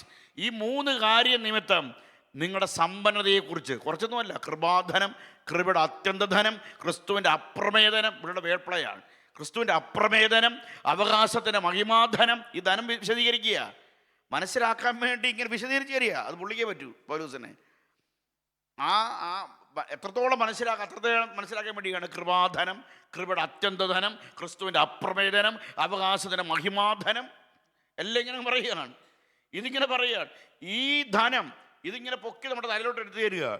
നമുക്ക് ചുമക്കാൻ പറ്റത്തില്ല. അതുകൊണ്ടാണ് പറയുന്നത്, ഇത് ചുമക്കണമെങ്കിൽ, ഇത് കൈകാര്യം ചെയ്യണമെങ്കിൽ ശക്തിയുടെ അളവറ്റ വലിപ്പം വേണമെന്ന് പറയുന്നത്. എനർജിയാ, പവർ. ഈ പവർ ഇല്ലാതെ പറ്റത്തില്ല. ഈ ശക്തി നിങ്ങൾക്ക് ആവശ്യമാണ്. പക്ഷെ നിങ്ങൾക്കത് അറിയത്തില്ല.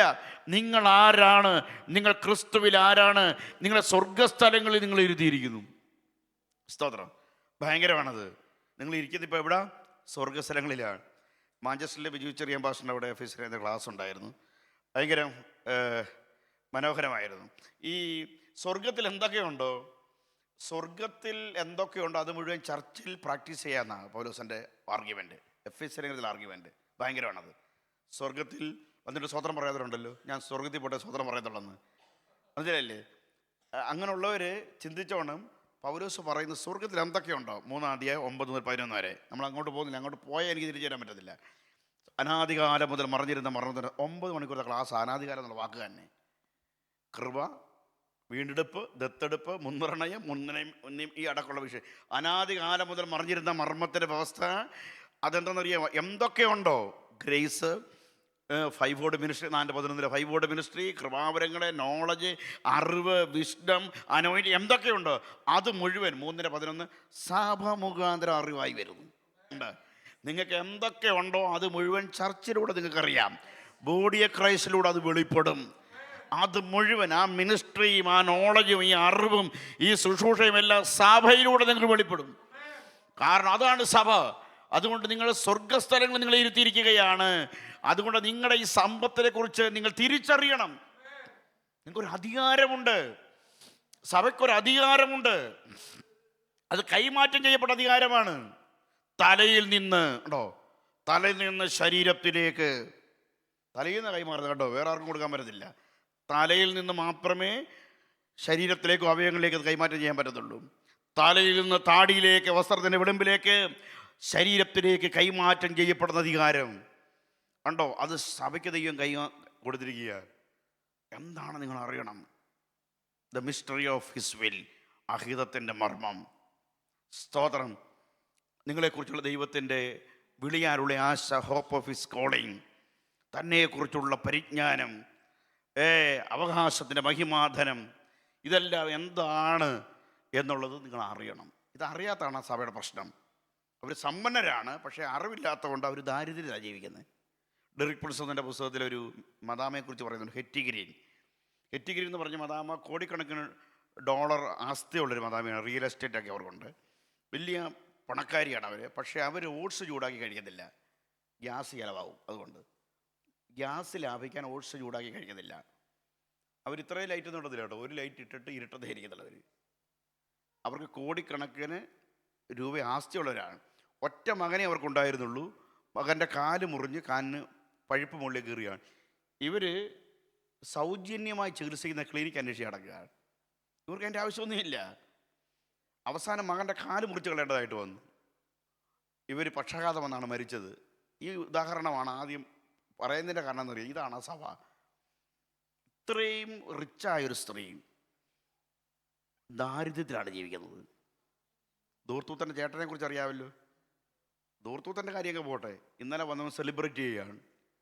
പക്ഷേ എല്ലാമുള്ള അപ്പൻ്റെ വീട്ടിൽ താമസിച്ചിട്ടും ഇതുവരെ ഒരു ആട്ടിൻകുട്ടി പോലും എടുക്കാത്തവനാണ് അവൻ. പുത്രത്വം പ്രസംഗിക്കാനുള്ളതല്ല, ഇത് സെലിബ്രേറ്റ് ചെയ്യാനുള്ളതാണ്. ഇത് ഇത് ഇത് എൻജോയ് ചെയ്യാനുള്ളതാണ്. നീ എന്നോട് ചോദിക്കണോ, നിൻ്റെ സഹോദരങ്ങളുമായി കൂട്ടുകാരുമായി എന്നും വന്ന് നിനക്ക് ആഘോഷിക്കരുതോ? എല്ലാമുള്ള ജന്മിയായ അപ്പൻ്റെ വീട്ടിൽ താമസിച്ചിട്ടും പുത്രത്വം ആഘോഷിക്കാത്തവനും, എല്ലാ സൗകര്യങ്ങളുള്ള എല്ലാ ആത്മീയ അനുഗ്രഹമുള്ള ദൈവത്തിൻ്റെ വീട്ടിൽ താമസിച്ചിട്ടും ഇതുവരെ ഇതൊക്കെ അനുഭവിക്കാത്തവരുണ്ടെങ്കിൽ, ആഘോഷിക്കാത്തവരുണ്ടെങ്കിൽ മനസ്സിലാക്കണം, ഇത് കൃപാവരങ്ങൾ ഓപ്പറേറ്റ് ചെയ്യാനുള്ളതാണ്, രോഗശാന്തി പ്രാക്ടീസ് ചെയ്യാനുള്ളതാണ്, ഇതെല്ലാം നമുക്ക് അനുഭവിക്കാനുള്ളതാണ്, ഇത് പ്രാക്ടീസ് ചെയ്യാനുള്ളതാണ്. തിയോളജിയിൽ ഓർത്തഡോക്സി, ഓർത്തോപ്പതി, ഓർത്തോപ്രാക്സിസ് എന്ന് 3 വാക്കുണ്ട്. ആൾ പറഞ്ഞതുകൊണ്ടാണെന്ന് എനിക്ക് മനസ്സിലായി. ഞാനിതൊക്കെ പറയുന്നത് ഇവർ ആൾക്കാർക്കറിയാം. എൻ്റെ പ്രസംഗം ആൾക്കാർ സ്ഥിരം കേൾക്കുന്നതല്ലേ. അപ്പോൾ ഓർത്തഡോക്സി എന്ന് പറഞ്ഞാൽ ഞാൻ ഈ നടത്തിക്കൊണ്ടിരിക്കുന്നതാണ് ഫുൾ ഗോസ്പൽ, ശരിയായ ഉപദേശം, റൈറ്റ് ഗോസ്പൽ, റൈറ്റ് ടീച്ചിങ്. അതാണ് ഓർത്തഡോക്സി എന്ന് പറയുന്നത്.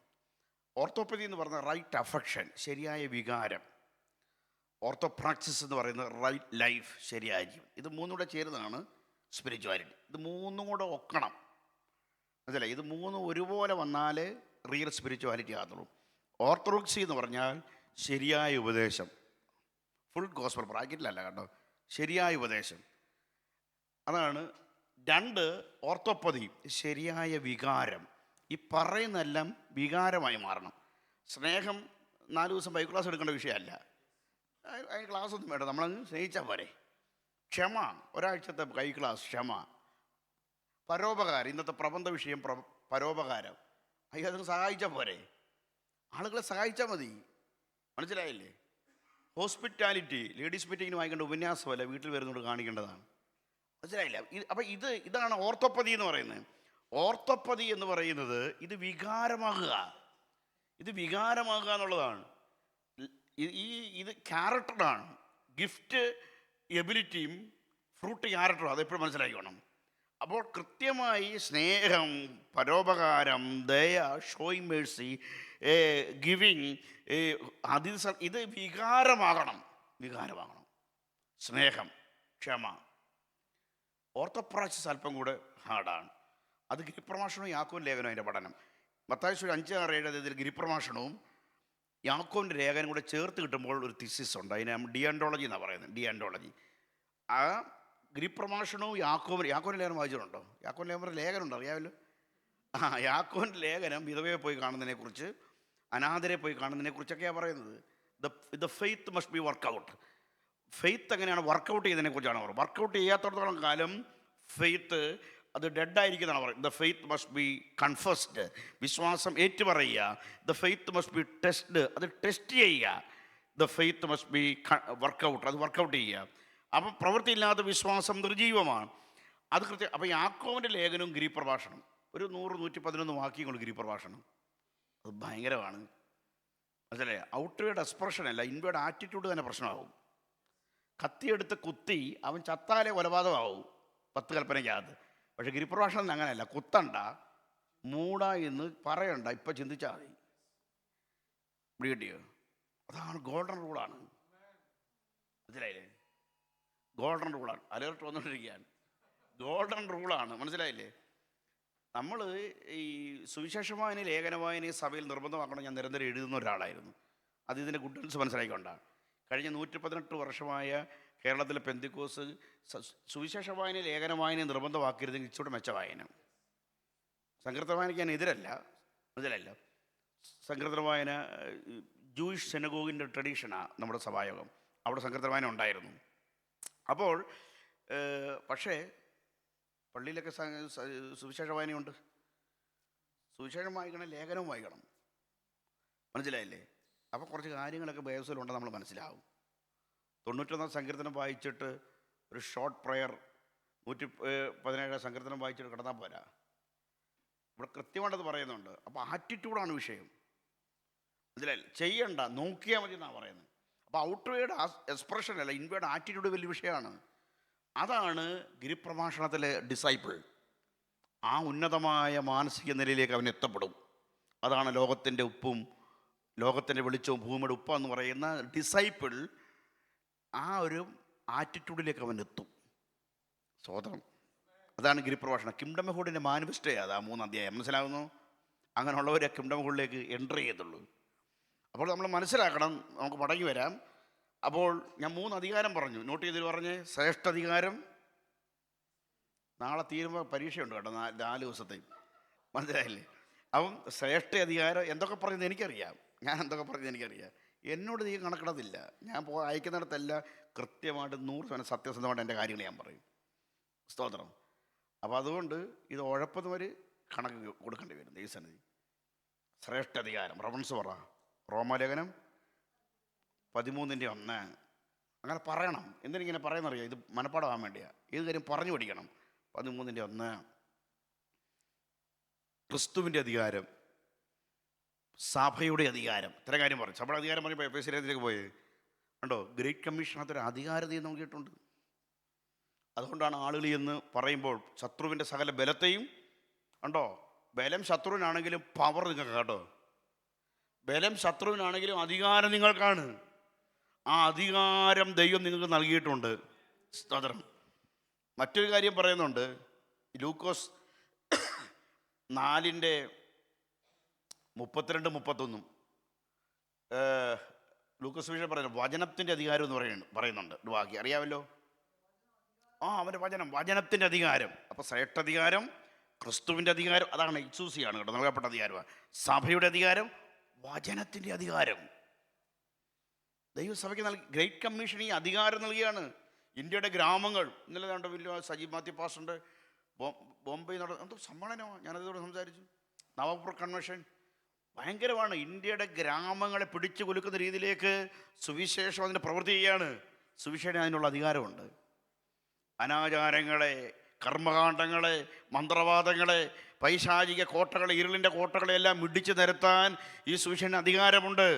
ഗ്രേറ്റ് കമ്മീഷന് ദൈവം നിങ്ങൾക്കൊരു അധികാരം നൽകിയാണ് അയച്ചിരിക്കുന്നത്. ഈ അധികാര സഭ ഉപയോഗിക്കണം. മനസ്സിലായില്ലേ? സെഞ്ചുറിയൻ യേശുവിനെ എടുക്കുന്നുണ്ട് പറയുന്നൊരു കാര്യമുണ്ടല്ലോ. എന്താണെന്നറിയാമോ? ഞാൻ സെഞ്ചുറിയനാണ്, എനിക്ക് അധികാരമുണ്ട്, എൻ്റെ കീഴിൽ സബോർഡിനേറ്റീവ്സ് ഉണ്ട്. ഞാൻ പോകാൻ പറഞ്ഞാൽ പട്ടാളക്കാരൻ പോകും, ഇങ്ങോട്ട് വരാൻ പറഞ്ഞാൽ ആ പട്ടാളക്കാരൻ വരും. എന്താ അതിൻ്റെ അർത്ഥം? അധികാരം. അതെനിക്ക് മനസ്സിലായി. ഇൻ്റർപ്രിട്ടേഷൻ പറ. മനസ്സിലായി? ആളുകൾ ഇൻ്റർപ്രിട്ടേഷൻ പറയത്തില്ല. അതാ ഈ പ്രശ്നം. യേശുവിനെടുക്കൽ എന്തിനാണ് പറഞ്ഞേ? അതുപോലെ നീയും പിതാവിൻ്റെ അധികാരത്തിൽ കീഴിലുള്ളവനാണ്.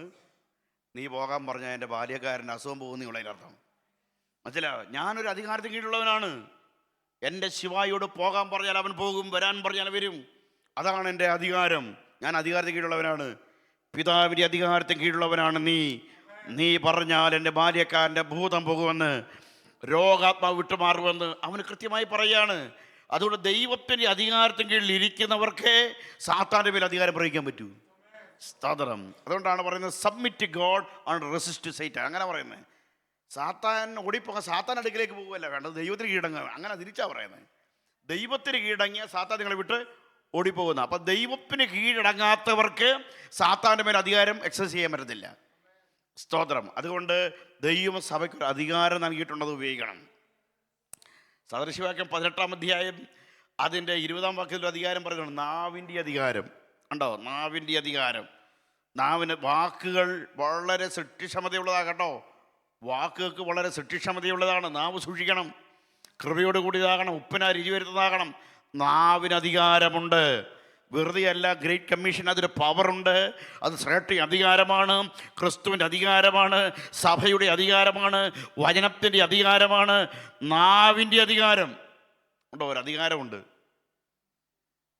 അതുകൊണ്ടാണ് സൂര്യാന്തി ഗിബിയോനിലും ഉണ്ടോ അങ്ങനെ സംഭവിക്കുന്നത്. ഞാൻ പറഞ്ഞിട്ടല്ലാതെ ഈ ആണ്ടിൽ മഞ്ഞും മഴയും പെയ്യത്തില്ല. ഉണ്ടോ, നാവിന് അധികാരമുണ്ട്. അത് ദൈവസഭയെ ഏൽപ്പിച്ചിരിക്കുന്ന അധികാരമാണ്. ശുശ്രൂഷാവരങ്ങളുടെ ദൈവിക അധികാരങ്ങളുണ്ട്. ഈ അധികാരങ്ങൾ ദൈവം സഭയെ ഏൽപ്പിച്ചിട്ടുണ്ട്. ചുമ്മാതല്ല അയച്ചിരിക്കുന്ന. ഗ്രേറ്റ് കമ്മീഷൻ അതൊരു പവറുണ്ട്.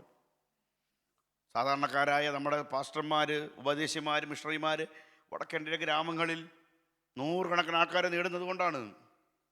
ദൈവം അവരുടെ മേലൊരു അധികാരം നൽകിയിട്ടുണ്ട്. അധികാരം. ഛത്തീസ്ഗഡിൽ എന്തുകൊണ്ട് ഇപ്രാവശ്യം ജാർഖണ്ഡ് BJP തോറ്റതിനെ കുറിച്ച് കഴിഞ്ഞ ദിവസം ഞാനൊരു സ്റ്റഡി വായിക്കുകയുണ്ടായി. ഈ ഹേമന്ത് മുഖ്യമന്ത്രിയുടെ പാർട്ടിയുണ്ട്, ജാർഖണ്ഡ് മുഖ്യമന്ത്രി. അവർ നിർത്തിയത് മുഴുവൻ വിശ്വാസത്തിലേക്ക് വന്ന സ്ഥാനാർത്ഥികളെയാണ്. അപ്പോൾ അത് കൂടി കിട്ടിയോ? അവിടെ മുഴുവൻ ആളുകളാരാണ്? കൺവേർട്ട് ചെയ്ത് വന്ന ട്രൈബൽസിനെയാണ് കൂടുതൽ സ്ഥാനാർത്ഥികളാക്കിയിരിക്കുന്നത്. ആ രീതിയിലേക്ക് ജാർഖണ്ഡ് പോലുള്ള സ്ഥലങ്ങൾ മാറിക്കഴിഞ്ഞിരിക്കുക. ആ സ്ട്രാറ്റജി BJPക്ക് മനസ്സിലായില്ല.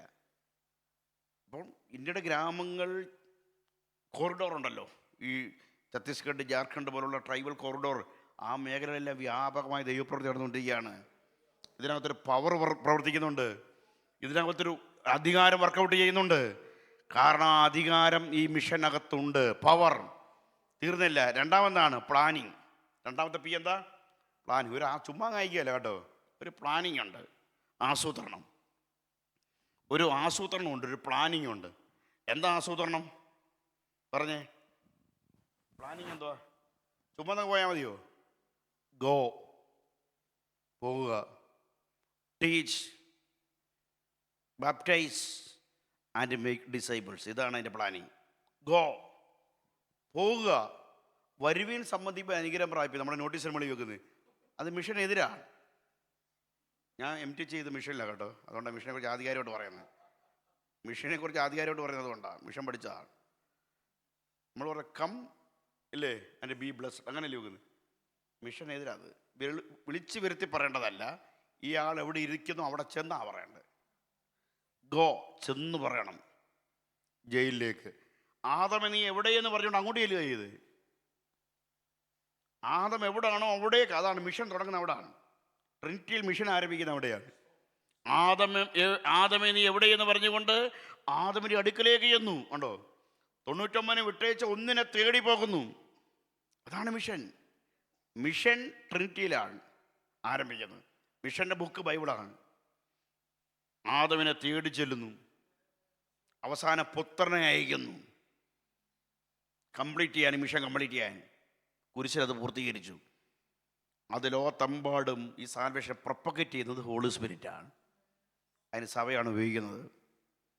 ഉണ്ടോ, ആളുകൾ എവിടെ ഇരിക്കുന്നു അവിടേക്ക് ചെല്ലണം. ജയിലിലേക്ക്, തെരുവിലേക്ക്, ആശുപത്രികളിലേക്ക്, എവിടെയാണോ ഈ ആളിരിക്കുന്നത് അവിടെ ചെന്ന് പറയേണ്ടതാണ്. വിളിച്ചു വരുത്തി പറയേണ്ടതല്ല. നമുക്കതുകൊണ്ട് ഇത് കൃത്യമായിട്ട് മനസ്സിലായ ആളാണ്. William Booth Methodist പാസ്റ്ററായിരുന്നു.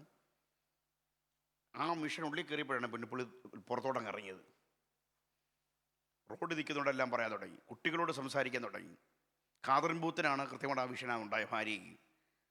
കൃത്യമായി നമുക്കിങ്ങനെ പള്ളിക്കകത്ത് പറഞ്ഞാൽ മനസ്സിലാകാത്ത ആൾക്കാരോട് ഇങ്ങനെ പറഞ്ഞുകൊണ്ടിരിക്കാതെ നമുക്ക് പുറത്തോട്ടിറങ്ങാം. മനസ്സിലായി? ബെസ്ലീം അങ്ങനെ പറഞ്ഞു, ലോകം എൻ്റെ ഇടവക എന്ന് പറഞ്ഞ ഒരാളാണ്. ഇത് മുഴുവൻ ഇതിന് പുറത്താണ് നമ്മുടെ ഇടവകയെന്ന് ആദ്യം മനസ്സിലാക്കണം. തെരുവിൽ നിൽക്കുന്നവരോട്, കവലകളിൽ നിന്നുകൊണ്ട് വിളിച്ചു പറയുകയാണ്. ചന്തകളിൽ, അപ്പോസ്തലപ്രവൃത്തി തന്നെ വായിക്കുകയാണ്. അപ്പോസ്തലപ്രവൃത്തി തന്നെ പറയുന്നുണ്ട്, ചന്തകളിലും ഇല്ലേ, ചന്തകളിൽ നിന്നുകൊണ്ട് ഞങ്ങൾ പ്രസംഗിച്ചു. നദിയുടെ തീരത്ത് നിന്നുകൊണ്ട് ഞങ്ങൾ പ്രസംഗിച്ചു. അന്നേരമാണ് സ്ത്രീകൾ പ്രസംഗം കേട്ടത്, നദിയുടെ തീരത്ത്. പിന്നെ വീട് 2020 എന്ന് പറയും. 2020 എന്ന് പറഞ്ഞാൽ അറിയാം, ഇതെല്ലാം മിഷനിലെ ടെർമിനോളജിയാണ്. 2020 എന്ന് പറഞ്ഞാൽ എന്തുവാ പറ? 2020 വീടുകൾ കയറി സുവിശേഷം പറയുന്നതിന്. അപ്പോസ്തലർ 20:20 ആ വാക്യം. വീടുകൾ തോറും കയറി ഇറങ്ങി സുവിശേഷം പറയുന്നതിനാണ് 2020 എന്ന് പറയുന്നത്. മനസ്സിലായില്ലേ? അത് പ്രയോഗമാണ്. അങ്ങനല്ലേ? ആ, പരസ്യമായ വീടുകൾ തോറും കയറി ഇറങ്ങി. അതിന് 2020 എന്നാണ് പറയുന്നത്. അതുകൊണ്ട് അതിപ്പോൾ കോവിഡൊക്കെ വന്നുകൊണ്ട് 2020 ഇച്ചിരി ബുദ്ധിമുട്ടാണ്. അതിനെ കൗണ്ടർ ചെയ്യാൻ വേണ്ടി നമ്മളിപ്പോൾ അവതരിപ്പിക്കുന്ന ഡിജിറ്റൽ ഇവാഞ്ചലിസമാണ്. എന്ന് പറഞ്ഞാൽ നീ എൻ്റെ വീട്ടിൽ കയറണ്ടെന്ന് പറഞ്ഞാലും അവൻ്റെ വീട്ടിനകത്ത് നമ്മുടെ വീഡിയോ ചെല്ലും. ജോഗ്രഫിക്കൽ ബോർഡറിനെ ബ്രേക്ക് ചെയ്യുന്ന ഡിജിറ്റൽ ഇവാഞ്ചലിസം. അതറിയാമോ? ഛത്തീസ്ഗഡ് ബസ്തർ ജില്ലയിൽ മിഷണറിമാർ കയറരുത്, ഞങ്ങളുടെ വീട്ടിലൂടെ കയറരുത്. ഗേറ്റ് പണ്ടത്തെ കൊണ്ടല്ല, ഇപ്പം ഈ 2020 ഇപ്പം ബുദ്ധിമുട്ടാണ്. നമ്മുടെ നാട്ടിൽ വീടുകളിൽ കയറ്റത്തില്ല, ഗേറ്റ് പൂട്ടിയിട്ടിരിക്കുകയാണ്. പക്ഷെ അതിനെ എല്ലാം വെല്ലുന്ന സാധനമാണ് ഡിജിറ്റൽ ഇവാഞ്ചലിസം. ഈ സാധനം ഇൻ്റർനെറ്റ് ഡിജിറ്റൽ ലിറ്ററസി എവിടെയെല്ലാം ഉണ്ടോ അവിടെ എല്ലാം ഈ സാധനം ചെല്ലും. അതുകൊണ്ട് ഇപ്പോൾ നമ്മുടെ പരിപാടി വീഡിയോയാണ്, മനസ്സിലായി? അതുകൊണ്ട് ഡിജിറ്റൽ ഇവാഞ്ചലിസം കൂടുതൽ പ്രോത്സാഹിപ്പിക്കണം. കൊച്ചു കൊച്ചു ചെറിയ ചെറിയ ക്ലിപ്പുകളായി 10, 15, 20, 25 മിനിറ്റ് കൂടരുത്. ഇങ്ങനെ ഗോസ്പൽ പറഞ്ഞുകൊണ്ടിരിക്കണം, ചെയ്തുകൊണ്ടിരിക്കണം. ഇതങ്ങ് ചെന്നോളൂ, മനസ്സിലായില്ലേ? അത് ജോഗ്രഫിക്കൽ ബോർഡറിനെ എല്ലാം മറികടക്കും ഡിജിറ്റൽ ഇവാഞ്ചലിസം. അതാണ്. അപ്പോൾ ആ ഒരു ലെവലിലെ നമ്മളിപ്പോൾ ഇവാഞ്ചലിസം പഠിപ്പിക്കുന്ന എല്ലാം സൈബർ ഇവാഞ്ചലിസത്തെ കുറിച്ചാണ്, ഡിജിറ്റൽ ഇവാഞ്ചലിസത്തെ കുറിച്ചാണ്. പഴയ രീതികളൊക്കെ ഈ 2020 വലിയ പ്രശ്നങ്ങളൊക്കെ ആയി. ഇപ്പോൾ വീടുകൾ നമ്മുടെ നാട്ടിൽ നിന്ന് വീടുകളിൽ കയറ്റത്തില്ല. എല്ലാവരും പ്രത്യേകിച്ച് കോവിഡിന് ശേഷമൊന്നും കയറ്റത്തില്ല. പ്രത്യേകിച്ച് ഇവിടുത്തെ സാമൂഹിക സാഹചര്യം അങ്ങനെയാണ്. പണ്ട് ഗേറ്റ് മതിലൊന്നും ഇല്ലാഞ്ഞുകൊണ്ട് നമ്മൾ ഇന്ന് കയറിയത്. ഇപ്പോൾ എല്ലാ വീട്ടിൽ ഗേറ്റ് മതിലൊക്കെ ഉണ്ട്. വേറെ ഒത്തിരി പ്രശ്നമുണ്ട്. അതല്ല നമ്മുടെ സബ്ജക്റ്റ്. ഞാൻ പറഞ്ഞു വന്നത് പ്ലാനിങ്. ഗോ, ചെന്ന് പറയുക. എന്തു പറയുക? ടീച്ച്, പഠിപ്പിക്കുക. പിന്നെന്താ? ബാപ്റ്റിസ്റ്റ്, സ്നാനപ്പെടുത്തുക. ബാപ്റ്റിസ്റ്റ് ഫോർമുല അവിടെ പറഞ്ഞിട്ടുണ്ട്. പിതാവിൻ്റെ പുത്രൻ്റെയും പരിശുദ്ധാത്മാവിൻ്റെയും. മോഡ് ഓഫ് ബാപ്റ്റിസം എന്താണ്? മൊഴികൾ സ്നാനം. അതെല്ലാം പറയുന്നുണ്ട്. എന്നിട്ട് മെയ്ക്ക് ഡിസൈപ്പിൾ, ശിഷ്യരാക്കുക. ഇതാണ് പ്ലാനിങ്. അടുത്ത പ്ലേസ് എവിടാ? ഭൂമിയുടെ അറ്റം. കുമ്പനാട്, മുളക്കഴയും, ചിങ്ങവനത്തും, ചങ്ങനൂരും, പൊന്നൂരും മാത്രം അറിഞ്ഞാൽ മതിയോ? അല്ല. അതാ 1:8. അതാണ് അതിൻ്റെ ക്രമം. ആദ്യം ജെറുസലേം, പിന്നെ ജുഡിയ, പിന്നെ ശമരിയ ഉണ്ട്. അതാണ്, മനസ്സിലായോ? അതാണ് E1, E2, E3 നമ്മൾ പറഞ്ഞ് പഠിപ്പിക്കുന്നത്. Jerusalem home town evangelism, Judea neighbourhood evangelism, Samaria cross culture evangelism, പിന്നെ ഭൂമിടറ്റത്തോളം. പ്ലേസ്. എല്ലാവരും ഇതറിയണം. എല്ലായിടത്തും എല്ലാവരും ഈ സുവിശേഷം അറിയണം. ആരും നശിച്ചു പോകാതെ. കണ്ടോ? അല്ല, കുറച്ച് പേരല്ല കേട്ടോ, കുറച്ച് പേരല്ല. ആകെ 200 പേരേ ഉള്ളൂ. അതിൽ 100 പേരെ സ്വർഗത്തിലേക്ക്, 100 പേരെ നരകത്തിലേക്ക് ദൈവം നേരത്തെ അപ്പോയിൻറ്റ് ചെയ്തിട്ടില്ല. അങ്ങനൊന്നും ഇല്ല കേട്ടോ. അതിലൊന്നും ആരും കുടുങ്ങിപ്പോരുത്. അങ്ങനെ ടീച്ചിങ്സ് ഉണ്ട്. ലിമിറ്റഡ്, അറിയാലോ, ലിമിറ്റഡ് അറ്റോൺമെൻറ്റ്, ഇഷ്ടംപോലെ പരിപാടിയുണ്ട്. ഈ സാൽവേഷൻ എല്ലാവർക്കും വേണ്ടിയാണ്. ദൈവം നീതിമാനാകൊണ്ടും ദൈവത്തിന് എല്ലാവർക്കും ദൈവത്തിന് മുഖപക്ഷമില്ലാത്തതുകൊണ്ടും ഇപ്പോൾ എല്ലായിടത്തും എല്ലാവരും മാനസാന്തരപ്പെടണം. ആ വാക്യം. ആരും നശിച്ചു പോകാതെ. അതാണ് വാക്യം. ഞാൻ ഉയർത്തപ്പെട്ട എല്ലാവരെയും അങ്ങനത്തിലേക്ക് ആകർഷിക്കും. അല്ലാതെ കുറച്ച് പേർക്ക് മാത്രമാണ് സ്വർഗത്തിലേക്ക് പോകാനായിരിക്കുന്ന അവർക്ക് വേണ്ടി മാത്രമാണ് അറ്റോൺമെൻറ്റ്. അങ്ങനൊന്നും അല്ല, മനസ്സിലായില്ലേ? എല്ലാവർക്കും വേണ്ടിയാണ്. ആദമിൽ എല്ലാവരും മരിച്ചു, ക്രിസ്തുവിൽ എല്ലാവരും ജീവിച്ചു. അതുകൊണ്ട് എല്ലാവർക്കും വേണ്ടിയാണിത്. എല്ലാവരും ഈ സാൽവേഷൻ അറിയണം, എല്ലാവരും ഈ സന്തോഷം അറിയണം. അതാണ് അതിൻ്റെ പ്ലേസ്. ഈ സുവിശേഷം എത്താത്ത ആരും കാണരുത്. ഈ സുവിശേഷം അറിയാത്ത ആരും കാണരുത്. പ്രോമിസ് പറഞ്ഞ് അവസാനിപ്പിക്കുക. എന്താ പ്രോമിസ്? ഞാനോ ലോകാവസാനത്തോളം ഉണ്ട്. Presence, provision, protection. 3 കാര്യമുണ്ട്. മോശയോട് കൂടി ഇരുന്ന പോലെ ഞാൻ നിൻ്റെ കൂടെ ഇരിക്കും. ദൈവ സാന്നിധ്യം. പ്രൊവിഷൻ. മടിശ്ശേരിയിലൊന്നും കരുതരുത്. കണ്ടോ? പൊക്കണവും വടിയൊന്നും എടുക്കരുത്. പക്ഷെ ദൈവം ചോദിച്ചു, എന്തിലെങ്കിലും കുറവ് നിങ്ങൾ വന്നിട്ടുണ്ടോ? സ്തോത്രം. കാക്കകളെ നോക്കുവീൻ, പറവകളെ നോക്കുവീൻ, വിതയ്ക്കുന്നില്ല, പാണ്ഡികശാലയിൽ കൂട്ടിവെക്കുന്നില്ല.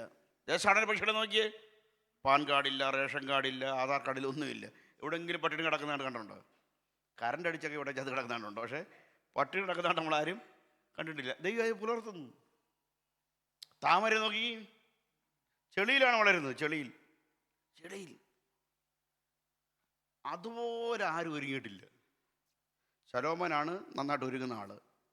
ശലോമനാണ് ഭയങ്കര സൗന്ദര്യം. ശലോമനെ കാണാൻ ശേബരാജ്ഞി വന്നെന്നാണ് പറയുന്നത്. ആർക്ക് ഓഫ് ഗോഡ് എന്ന് പറഞ്ഞാൽ പണ്ട് സെമിനാരി പഠിച്ചവർ ഇംഗ്ലീഷ് പുസ്തകം വായിച്ചു ഓർക്കുന്നുണ്ട്. ശലോമോൻ ശേബരാജ്ഞിയിൽ കുഞ്ഞുണ്ടെന്ന് പോലും വായിച്ചിട്ടുണ്ട്. അപ്പോൾ ഈ ഈ സൗന്ദര്യ ആസ്വാദകനും സൗന്ദര്യമുള്ള ആളും സലോമനാണ്. പക്ഷി ചലച്ചാൽ ലാംഗ്വേജ് പിടികിട്ടും. ചുവരിലുണ്ടാകുന്ന ചെടി എന്താണെന്ന് വേഗം മനസ്സിലാകും. അത്രയ്ക്ക് നോളജാണ് അദ്ദേഹം. ആ ശലോമൻ പോലും ഇതുവരെ ഒരുങ്ങിയിട്ടില്ല. ഈ താമര കണ്ടോ, നോക്കിയാൽ ഡൈ ചെയ്തിട്ടില്ല, ഫേഷ്യൽ ചെയ്തിട്ടില്ല, അത് ക്യൂട്ടസ് ഇടുന്നില്ല, ഒന്നുമില്ല. പക്ഷേ ആ താമരയെ ഇതേം പുലർത്താനുണ്ട്. ഈ ഡൈ ചെയ്തതിന് വാക്കി ബൈബിളിൽ വാക്യമുണ്ട്, അറിയാമോ? വായിച്ചിട്ടില്ല നിങ്ങൾ? ഡൈ ചെയ്യാനുള്ള തെളിവുണ്ട്, വാക്യമുണ്ട് ബൈബിളിൽ. പൗലോസ് പറഞ്ഞില്ലേ, ഐ ഡൈ ഡെയിലി. വായിച്ചിട്ടില്ലേ? വായിച്ചിട്ടില്ലേ? I die every day. വായിച്ചിട്ടില്ലേ? ഞാൻ ദിവസേന മരിക്കുന്നു. ആ വാക്യം എടുത്തുകൊണ്ട് ആരും ഡൈ ചെയ്യരുത് കേട്ടോ. അപ്പോൾ എന്തിനു വാക്യം തപ്പുന്നവരുണ്ട്. അപ്പോൾ ഞാൻ പറഞ്ഞു വന്നത്, ചുമ്മാ ഞങ്ങളെന്ന് ചിരിപ്പിക്കാൻ പറഞ്ഞ. അപ്പോൾ ഞാൻ പറഞ്ഞു വന്നത് കണ്ടോ, താമരയെ നോക്കുവീൻ, പറവയെ നോക്ക്, 12 മണിക്കൂറേ ഉള്ളൂ. പുൽച്ചെടിയെ നോക്ക്, ഇന്ന് വൈകിട്ട് അത് അടുപ്പിലേക്ക് പോകും. അതിനുള്ള ദൈവത്തിൻ്റെ കൺസേൺ കണ്ടോ? താമരയെ ഞാനിങ്ങനെ പുലർത്തുന്നെങ്കിൽ അവയേക്കാൾ നിങ്ങൾ വിശേഷതയുള്ളവരാണ്. പറവയേക്കാൾ, ഈ പുൽച്ചെടിയേക്കാൾ, ഈ താമരയേക്കാൾ നിങ്ങൾ വിശേഷമുള്ളവരാണ്. അതിനോട് ദൈവത്തിൻ്റെ കൺസേൺ ഇങ്ങനാണെങ്കിൽ സ്വന്തം രക്തത്താൽ സമ്പാദിച്ച സഭയെ നീ കരുതാതിരിക്കുമോ? നിങ്ങളോട് ദൈവം പുലർത്താതിരിക്കുമോ? അതുകൊണ്ട് അപ്പോൾ പ്രസൻസ് മാത്രമല്ല, പ്രൊവിഷൻ, പ്രൊട്ടക്ഷൻ. നിങ്ങളെ തൊടുന്നു പറയുന്ന കണ്ണിൻ്റെ കൃഷ്ണമണിയെ തൊടുന്നു. നിങ്ങൾക്ക് ചുറ്റും ഞാൻ തീമതിലായിരിക്കും. അപ്പം 4 P മറന്നു പോകരുത് കേട്ടോ. ഏതൊക്കെയാ? Power, planning, place, promise. ഇതാണ് ഗ്രേറ്റ് കമ്മീഷൻ. ലോകത്തെമ്പാടും ആളുകൾ ജനത്തെ ഇളക്കി മറിക്കുന്നത് എന്തുകൊണ്ടാണ് മനസ്സിലായോ? ഇത് ഈ കമ്മീഷനകത്തുണ്ട്. ഇതാണ് അവർ യെരൂശലേമിനെ ഇളക്കി മറിച്ചത്. അവിടെ മുമ്പേ പട്ടണങ്ങൾ കീഴടങ്ങി. അന്നത്തെ എല്ലാ സിറ്റികളിലും അവർ സഭകൾ സ്ഥാപിച്ചു. പരിശുദ്ധാത്മാവിനാൽ നയിക്കപ്പെട്ടു അവർ. മിഷനുള്ള സഭ. നമ്മുടെ സഭ മിഷനുള്ള സഭയായി മാറണം. മിഷണറിമാർ ഇവിടുന്ന് എഴുന്നേൽക്കണം. മിഷണറിമാർ. ഒരു പ്രാദേശിക സഭയുടെ മിഷനാണ് സഭയിൽ നിന്ന് മിഷണറിമാരെ അയക്കുക. സഭയാണ് അയക്കേണ്ടത്. വിവിധ രാജ്യങ്ങളിലേക്ക് മിഷണറിമാർ പോകണം.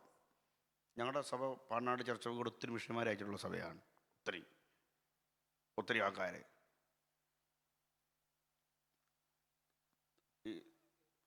ഈ അടുത്തിടയിലൊന്നും ഇറങ്ങിയിട്ടില്ല. അതിന് ഒത്തിരി കാരണങ്ങളുണ്ട് കേട്ടോ. അതിന് അത് ഒരു സെമിനാറിൽ സംസാരിക്കേണ്ട വിഷയമാണ്. പുതിയതായിട്ട് ആൾക്കാർ ഇറങ്ങാത്തതിൻ്റെ കാരണം. അതിന് ഒത്തിരി കാരണങ്ങളുണ്ട്. പിള്ളേർ ഇപ്പം ഞങ്ങളുടെ വീട്ടിൽ 6 മക്കളാണ്. 6 മക്കളിൽ ഒരാളെ സുശേവരയ്ക്കൊക്കെ വിടും. ആകെ ഒരുത്തനേ ഉള്ളൂ, അവനെ വിടത്തില്ല. അപ്പം നമ്മൾ ഇന്നലെ ചർച്ച ചെയ്ത ഫെർട്ടിലിറ്റി റേറ്റ്, പോപ്പുലേഷൻ റേറ്റ്, കത്തോലിക്ക സഭയും ഒക്കെ നേരിടുന്ന ഏറ്റവും വലിയ പ്രശ്നമാണ്. കത്തോലിക്ക അച്ഛന്മാരൊക്കെ നാട്ടിൽ 3 പള്ളികളിലാണ് കുർബാന നടത്തുന്നത്. ഷോർട്ടേജാണ്, ആളുകളില്ല. TPMലെ പാണാട്ടിലെ പാഷ തന്നെയാണ് ബുധനൂരും പോയി പാസ്സാകുന്നത്. അപ്പം ഭയങ്കര നാളെ ഇനി ബംഗാളികൾ പാഷന്മാരാകുന്ന അവസ്ഥ കേരളത്തിൽ വരികയാണ്. അപ്പോൾ ഈ ഒരു അവസ്ഥ നൽകുകയാണ്. അപ്പോൾ ഞാൻ പറഞ്ഞു വന്നത് ഒത്തിരി കാര്യമുണ്ട്. ഈ മൈഗ്രേഷന്, പുതിയ തലമുറ ഇറങ്ങുന്നില്ല, വീടുകളിൽ കുഞ്ഞുങ്ങൾ കുറവായതുകൊണ്ട് ആളുകളെ റിക്രൂട്ട് ചെയ്യുന്നില്ല. ഇപ്പോൾ ഞാൻ ഇറങ്ങിയതിന് ശേഷം ഞങ്ങളുടെ സഭയിൽ ഒരു സുവിശേഷനെ അയച്ചിട്ടില്ല. നേരത്തെ ഇഷ്ടം പോലെ ആയിരുന്നു. വീടുകൾ ഇഷ്ടം പോലെ മക്കളുണ്ട്, അപ്പോൾ അയക്കുന്നില്ല. തിക്താനുഭവങ്ങളുണ്ട്, പ്രൊഫഷണലിസത്തിന് സ്വാധീനമുണ്ട്, കരിയറിസത്തിന് സ്വാധീനമുണ്ട്. അങ്ങനെ ഒത്തിരി വിഷയങ്ങൾ ഇതുമായി ബന്ധപ്പെട്ട് ഒക്കെ ഉണ്ട്. ഈ തലമുറയ്ക്ക് ഇതിനൊക്കെ താല്പര്യക്കുറവാണ്. അതുകൊണ്ട് ഞാൻ പറഞ്ഞ ഈ വലിയൊരു വിഷയങ്ങളാണിത്. അത് ഇന്നലെ കുറച്ച് കാര്യങ്ങളൊക്കെ നമ്മൾ പറഞ്ഞതാണ്. അപ്പോൾ ഞാൻ പറഞ്ഞു വന്നത്, ദൈവം നമ്മളൊരു മിഷനെ ഏൽപ്പിച്ചിരിക്കുകയാണ്. നിങ്ങൾ ഡോക്ടർമാരാകാം, ജോലി ചെയ്യുന്നവരാകാം, നിങ്ങൾക്ക് ഇതിനോടുകൂടി ഇതൊക്കെ ചെയ്യാം. മെഡിക്കൽ മിഷണറിമാരെ ആവശ്യപ്പെടുന്നുണ്ട് രാജ്യങ്ങൾ. സാധാരണക്കാരുടെ ഇടയിൽ, പാവങ്ങളുടെ ഇടയിൽ, ഗോത്രവർഗ്ഗങ്ങളുടെ ഇടയിൽ, ട്രൈബൽസിൻ്റെ ഇടയിൽ പ്രവർത്തിക്കാൻ ആൾക്കാരെ ആവശ്യമാണ്. നമ്മുടെ ഇടയിൽ നിന്ന് മിഷണറിമാരെ അയക്കണം, നമ്മുടെ വീടുകളിൽ നിന്ന് അയക്കണം. ഒരു ഇവാൻ റോബർട്ട്സ് ഉള്ളത് കൊണ്ടാണ്, ഒരു ചാൾസ് പ്രഹാമും വില്യം സെയ്മർ ഉള്ളത് കൊണ്ടാണ്, ഒരു DL മൂഡിയും ഒരു ചാൾസ് ബെന്നിയും ഉള്ളത് കൊണ്ടാണ്, ഒരു ജോനാഥാൻ എഡ്വേർഡ് ഉള്ളത് കൊണ്ടാണ്, ഒരു K. എബ്രഹാമും CS Mathew Martin Luther ഉള്ളത് കൊണ്ടാണ് അതൊക്കെ സംഭവിച്ചത്. പക്ഷേ ഇനി ഇത് ആവർത്തിക്കണ്ടേ? ഇനി K. എബ്രഹാം തിരിച്ചു വരത്തില്ല. ഇനി RF കുക്ക് അമേരിക്കയിൽ നിന്ന് കേരളത്തിലേക്ക് വരത്തില്ല. ഇനി ഒരു ജോൺ അയ്യാപിള്ള ഉണ്ടാകത്തില്ല. ഇനി ഒരു PJ തോമസ് ഉണ്ടാകത്തില്ല. ഒരു CS മാത്യു ഉണ്ടാകത്തില്ല. ഇനി ഒരു മാർട്ടിൻ ലൂതർ ഉണ്ടാകത്തില്ല. ഒരു ജോനാഥാൻ എഡ്വേർഡ് ഉണ്ടാകത്തില്ല. പക്ഷേ അതിന് ഇനി ആര് ചെയ്യും? എല്ലാവർക്കും ദിവസം എഴുന്നേറ്റ് നിൽക്കുക. നമ്മളാണ് ചെയ്യേണ്ടത്. നമ്മളാണ് ചെയ്യേണ്ടത്.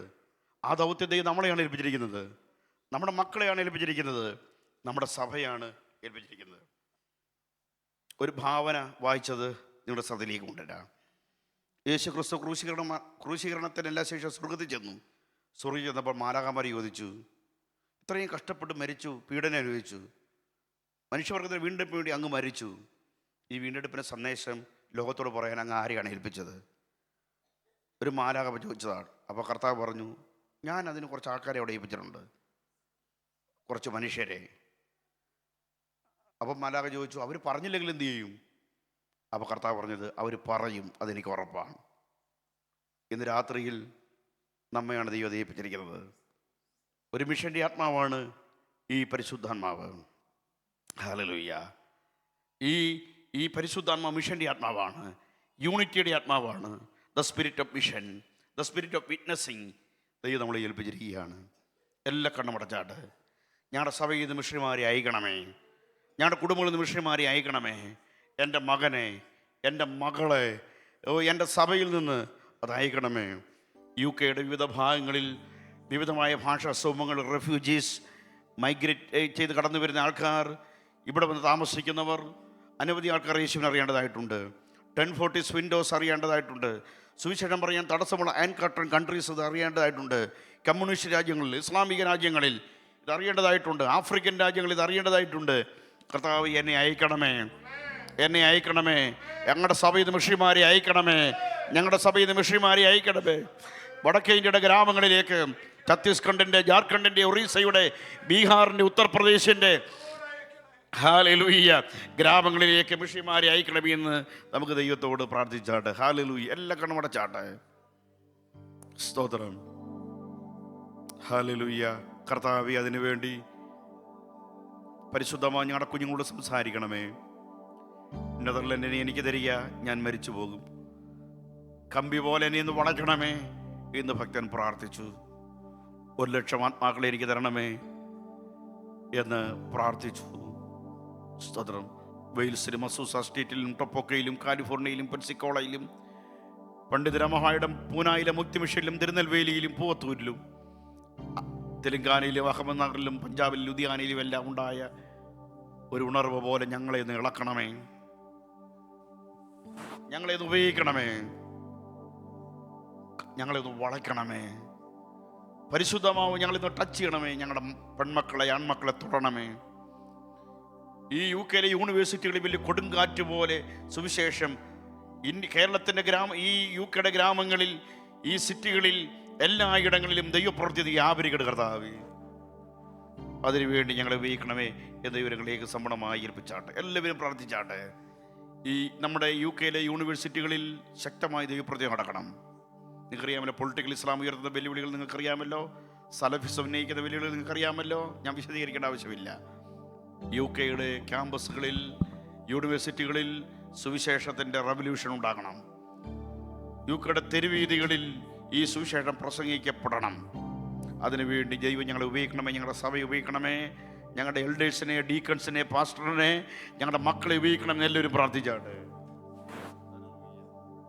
കാലം കഴിയുന്നു, നാളുകൾ പോയി, കർത്താവിൻ വരവു സമീപം. മഹത്വ നാമത്തെ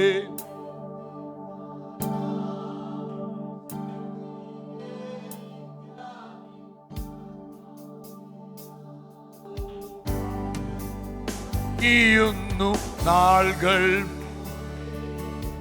കർത്താവിൻ വരവു സമീപമാ.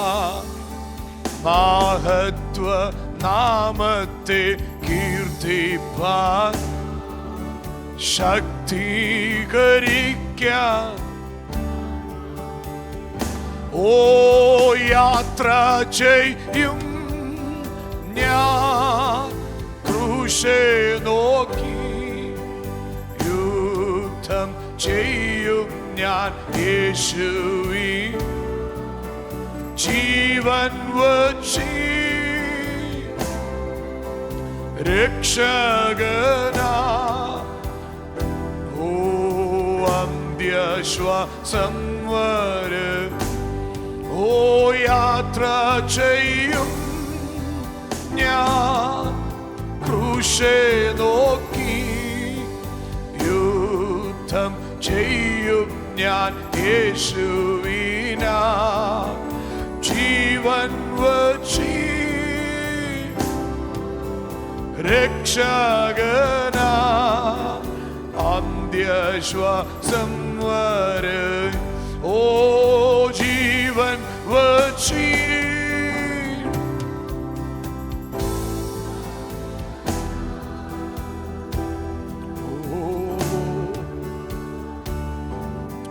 കർത്താവ് ആഗ്രഹിക്കുന്നത് ഈ നാളുകൾ ദൈവസഭ ചെയ്തെടുക്കുവാൻ, നമ്മുടെ ഉത്തരവാദിത്തങ്ങൾ മറന്ന് അലസരായി ഓടുവാനല്ല.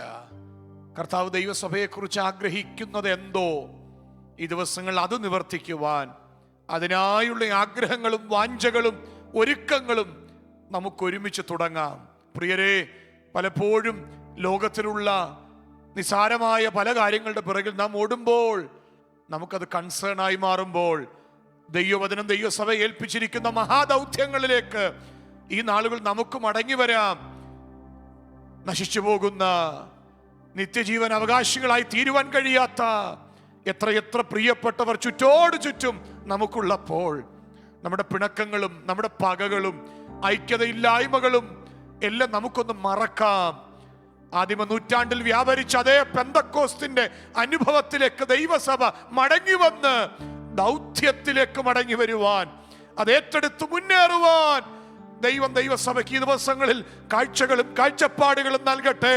അതിനായി ഒരു കൂട്ടരെ കർത്താവിന്റെ പരിശുദ്ധാത്മാവ് സജ്ജരാക്കട്ടെ.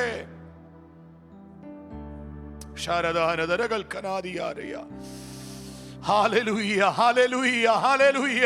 എന്നെ അയക്കണമേ എന്നുള്ളൊരു പ്രാർത്ഥനയോടെ, എന്നെ എന്റെ കുടുംബത്തിനെ അതിനായി ഒരുക്കണമേ എന്നുള്ള ഒരു യാതന, ഒരു അപേക്ഷ ഇന്ന് രാത്രി ഇവിടെ ആയിരിക്കുന്ന പ്രിയപ്പെട്ടവർ ഒരുമിച്ച് ദൈവത്തോട് പ്രാർത്ഥിക്കാം. കഴിവല്ല വിഷയം, താലം നല്ല വിഷയം. ഒരുക്കത്തോടെ ആർ ദൈവത്തിനു വേണ്ടി ഇന്ന് രാത്രി ഹൃദയം കൊടുക്കുന്നുവോ, താല്പര്യം കൊടുക്കുന്നുവോ, ദൈവം അവരെ ഉപയോഗിക്കും, നിശ്ചയമാ. ഈ രാത്രിയിൽ ദൈവത്തിൽ നമ്മെ തന്നെ സമർപ്പിക്കാം, കർത്താവിന്റെ കൃപയിൽ ഒരുമിച്ച് ഏൽപ്പിക്കാം. ദൈവം നമ്മെ ആദരിക്കട്ടെ. ടാബർനാക്കൽ പെന്തക്കോസ്തൽ ദൈവസഭ അണഞ്ഞു പോകുന്നൊരു സഭയായിട്ടല്ല,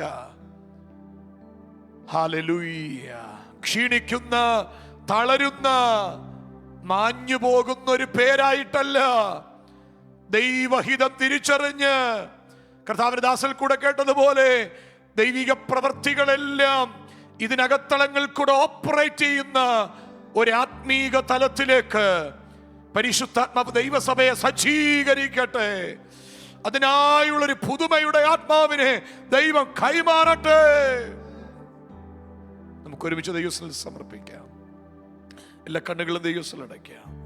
ദൈവസഭയെ കർത്താവ് അനുഗ്രഹിക്കട്ടെ. കർത്തദാസന്മാരെ ദൈവം ഉപയോഗിക്കട്ടെ. വിശേഷാൽ സ്വാൻസി ദൈവസഭയിൽ കൂടുന്ന പ്രിയ അലക്സ് ബ്രദർ വളരെ പ്രയാസം നിമിത്തം ഇപ്പോൾ ഹോസ്പിറ്റലായിരിക്കുന്നു. താൻ പ്രാർത്ഥനയ്ക്കായി അഭ്യർത്ഥിച്ചിട്ടുണ്ട്.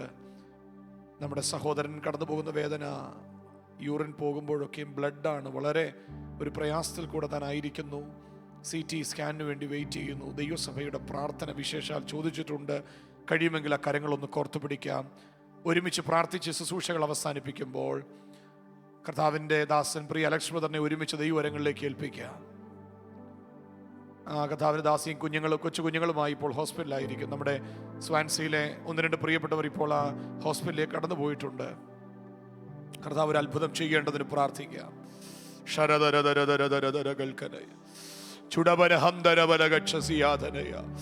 എല്ലാ ശത്രു ഒരുക്കുന്ന ന്യൂസിനെയും ഞങ്ങൾ ക്യാൻസൽ ചെയ്യുകയാ.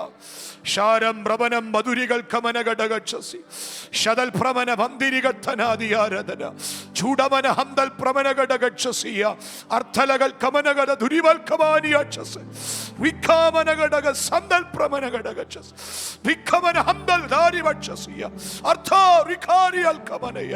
സ്വർഗീയ പിതാവേ, ഈ രാത്രി ഞങ്ങൾ ഒരുമിച്ച് അവിടുത്തെ സന്നിധിയിലേക്ക് അടുത്തു വരുന്നു.